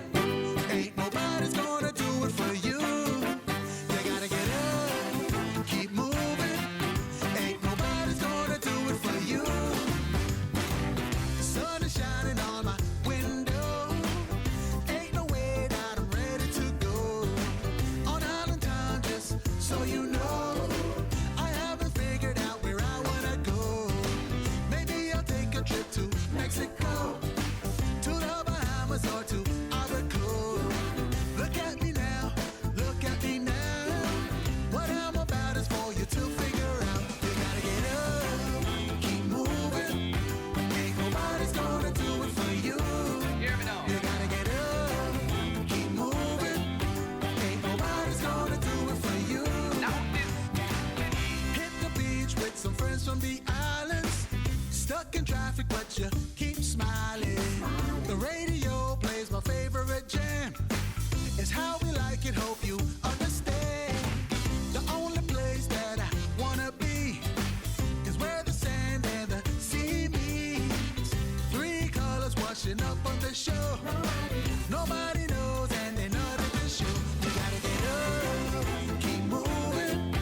Ain't nobody's gonna do it for you. You gotta get up, keep moving. Ain't nobody's gonna do it for you. Nobody knows till they live on an island, and that's a fact, could be so exciting. Tell the people that they're all invited to this wonderful place called the Cayman Islands. Taking a trip is what you have in store. We got little Cayman, Cayman right next door. You'll get invited to my family's houses. You'll never wanna leave, but it's alright. You gotta get up,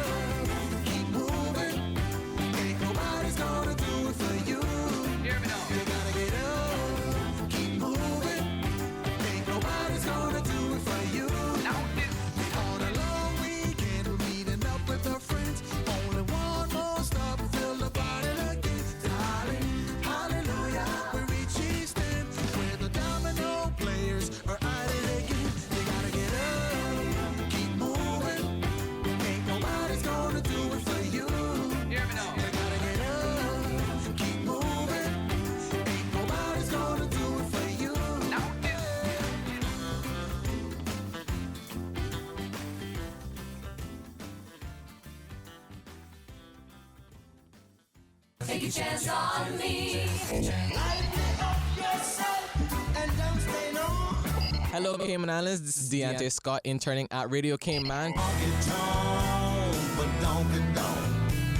Keep it locked for some of the best music on the island. Today's biggest news. Radio Cayman. It's only 2 species that we have, on the island. Generations present. Your voice, your choice. For today's biggest news. Access. Local, regional, international. This is headlines from Radio Cayman's newsroom team. Today's biggest news. 17 confirmed cases of COVID-19 today from more than 1,000 tests. Of note, 2 are prisoners who have been in remand since last year, and 2 are results of the screenings on Cayman Brac. Cayman has now tested more than 7,000 people for COVID-19. Good afternoon, I'm Dion Anglin with your headlines. In news elsewhere, a Chinese couple whose son was abducted in a hotel in 1988 have been reunited with him after 32 years. Mao Yin was snatched aged 2 while his father stopped to get him some water on the way home from nursery. His parents searched the country for him and his mother distributed more than 100,000 flyers. And India and Bangladesh are evacuating millions of people from coastal areas ahead of a super cyclone which is approaching from the Bay of Bengal. Cyclone Amphan is expected to make landfall in an area near the border of the 2 countries later tomorrow. More than 20 relief teams have already been deployed and several more are on standby. That's a wrap of your headlines. I'm Dion Anglin. Stay in touch with Radio Cayman for the latest in news and information. Follow Radio Cayman on social media, Facebook, Instagram, Twitter. Download the Radio Cayman app or log on to our website, www.radiocayman.gov.ky. Radio Cayman, your voice, your choice, your radio. Would you like to cancel a work permit that was submitted before or during COVID-19? Are your PR fees due soon and unsure what to do? Want to know the status of a submitted work permit? Email work@administration@gov.ky today. That's WORC administration@gov.ky or visit www.work.worc.ky today. A violent shaking movement caused by impact, explosion, or tremor. I am shocked and appalled. This is the 4 o'clock shot block. When I start to crack, would you rescue me? Would you rescue me? Would you rescue me when I'm by myself? When I need your love, if I need your help, would you rescue me? Would you rescue me? We don't talk much, not anymore. Broken bottles and slamming doors, but we still care about each other. Say we care about each other. I know life took us far away, but I still dream about the good old days when we took care of each other. We were living for each other. But I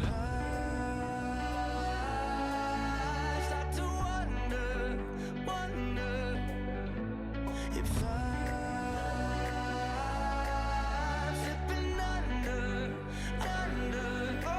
Would you rescue me? Would you get my back? Would you take my call when I start to crack? Would you rescue me? Would you rescue me?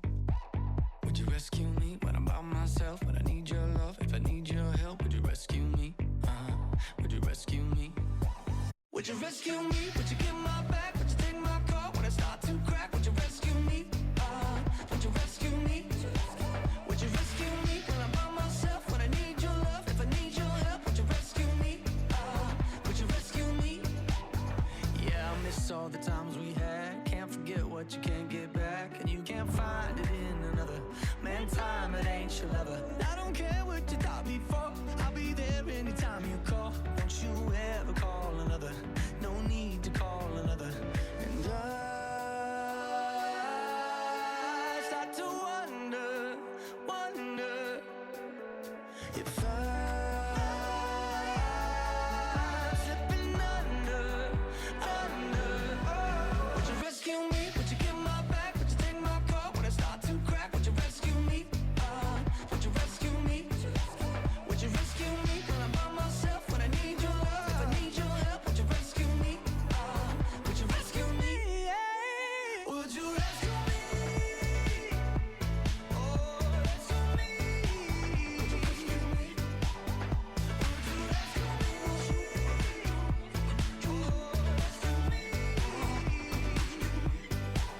Would you rescue me? Would you get my back? Would you take my call when I start to crack? Would you rescue me? Would you rescue me? Would you rescue me when I'm by myself? When I need your love, if I need your help, would you rescue me? Would you rescue me?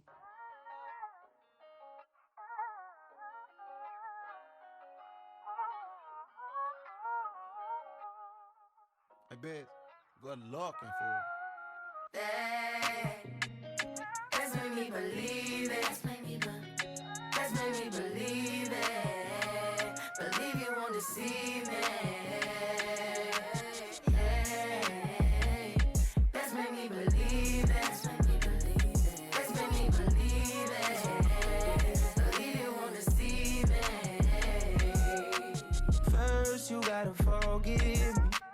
Let me know everything gon' be okay. Even if I come out with everything I did, would you still punish me even though I did it a long time ago? If so, let me know. If I propose, would you say no? Would you break my heart? Would you embarrass me or play your part? Baby, don't fold, my heart is yours. You got the power, power, you got the power, power. The flow is yours, the time is ours. Hey, to believe me or you don't. Choose to believe me or you won't. If you leave me, I'm skull and bones. I'm dead, baby, you told me. Let's make me believe it. Let's make me believe it. Believe you won't deceive me. Let's make me believe it. Let's make me believe it. Believe you won't deceive me. You told me that you kill me if I. You told me I'm a lucky mother. You love him, but you never ever trust him. You never ever trust me, no. There's 3 sides to the story, and that girl got a good PR. I knew we never make it far, because I like my black and mama tar. Oh, tell me you love me, cause I know they won't. They wanna fit in for the photo shoot. Put them aside, baby, I notice you. My like, baby, they hyping you. My family like it, yeah, they liking you. My mama WhatsApp and she Skyping you. She wanna know what it. You say either way. Let's make me believe it. Let's make me believe it. Believe you won't deceive me. Let's make me believe it. Let's make me believe it. Believe you won't deceive me.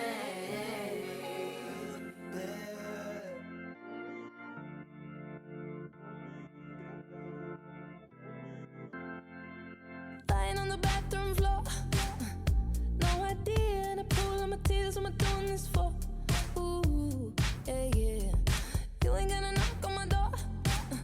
You made it clear that you moved on. You don't really care anymore. Ooh, yeah, yeah.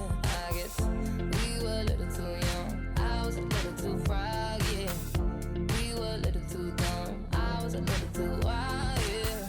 Now you ain't coming on home. I can't tell you I'm sorry. So I call him and I say, yeah, hello, how you doing? I was wondering if there's something I could do to make you love me again. Love me again, love me again. Something I could do to make you love me again. La la la, love me. La la la la la, love me. Yeah, la la la, love me. Love me again, yeah. La la la, love me again. Something I could do to make you love me again. You're the only love that I know. Any other hands that touch me, then my body go cold. Ooh, yeah, yeah. That's why my heart's so sore.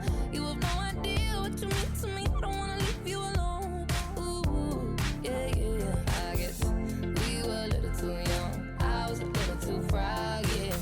We were a little too dumb. I was a little too wild, yeah. Now you ain't coming on home. I can't tell you I'm sorry. So I call him and I say, yeah, hello.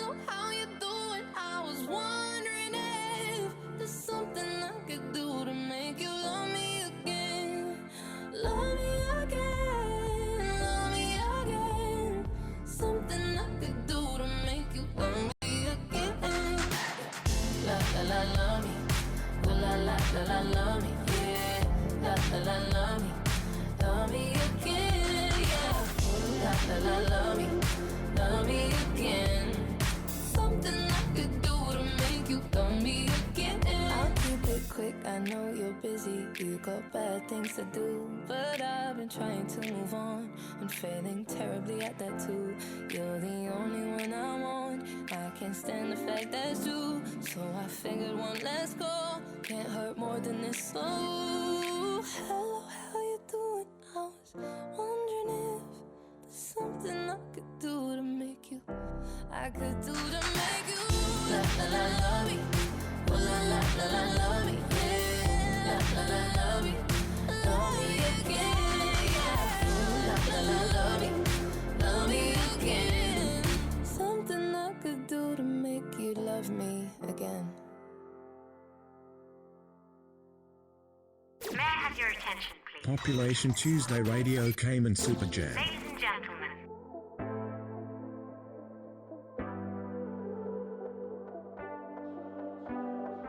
Little things become everything when you wouldn't think that they would. Little things weigh so heavily, take my energy till it's gone.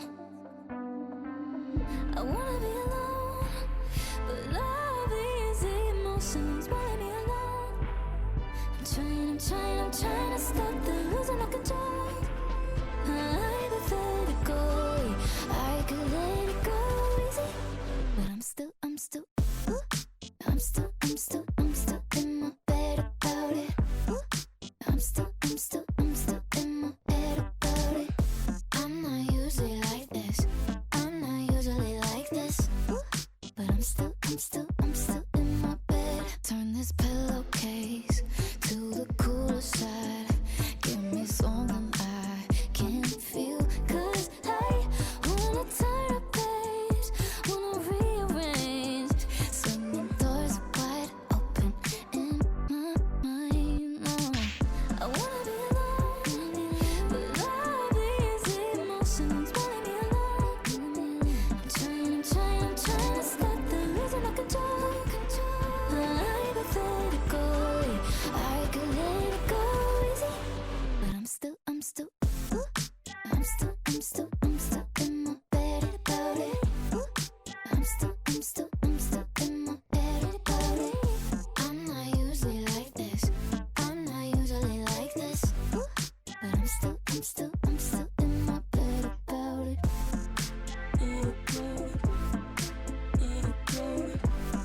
But I'm still in my bed about it.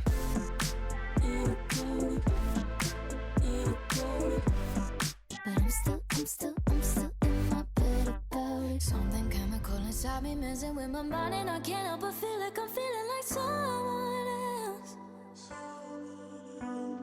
Something in the morning inside me trying to remind me there's no need to worry about it and lose myself. But I'm still in my bed about it. I'm still in my bed about it. I'm not usually like this. But I'm still in my bed about it. But I'm still in my bed about it.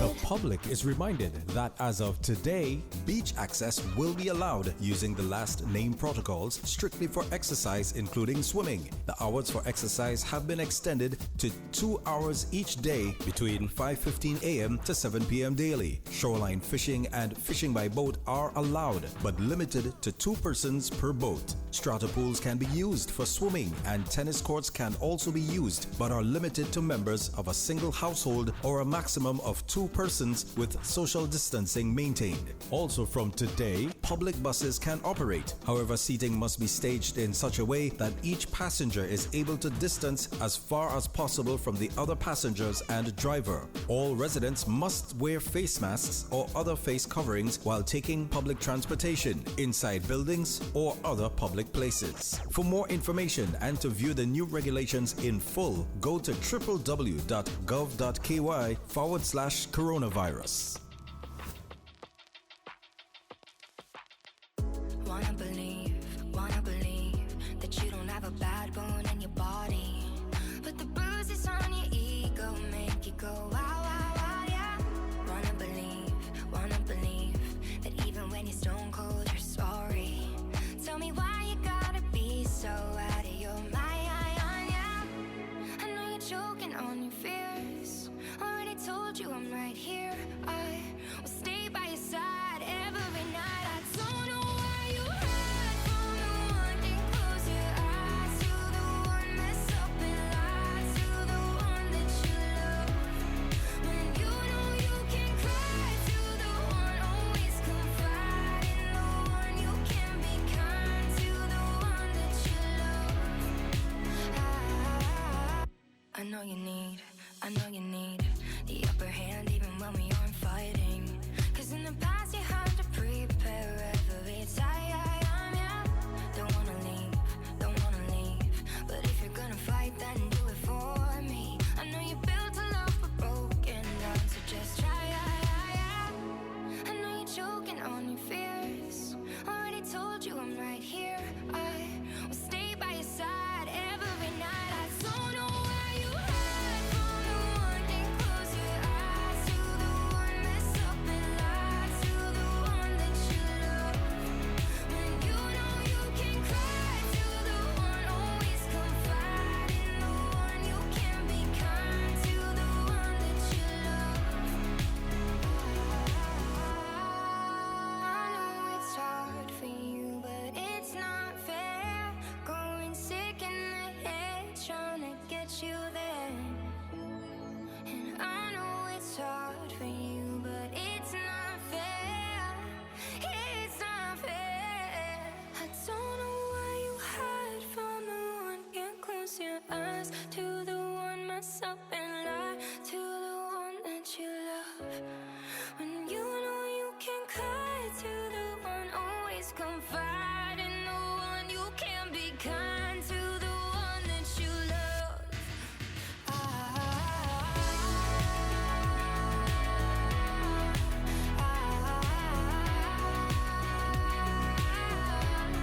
When you know you can cry to the one, always confide in the one. You can be kind to the one that you love.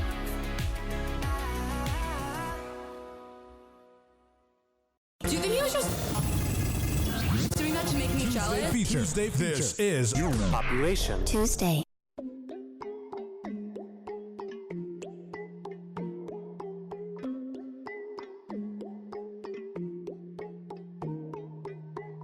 When I hit the party, I'm already searching, looking for the exit. All I see is champagne eyes watching me. When I hit the party, now I'm next to burning the guest list. All I see is champagne eyes watching me. Be less. Tonight I'm feeling.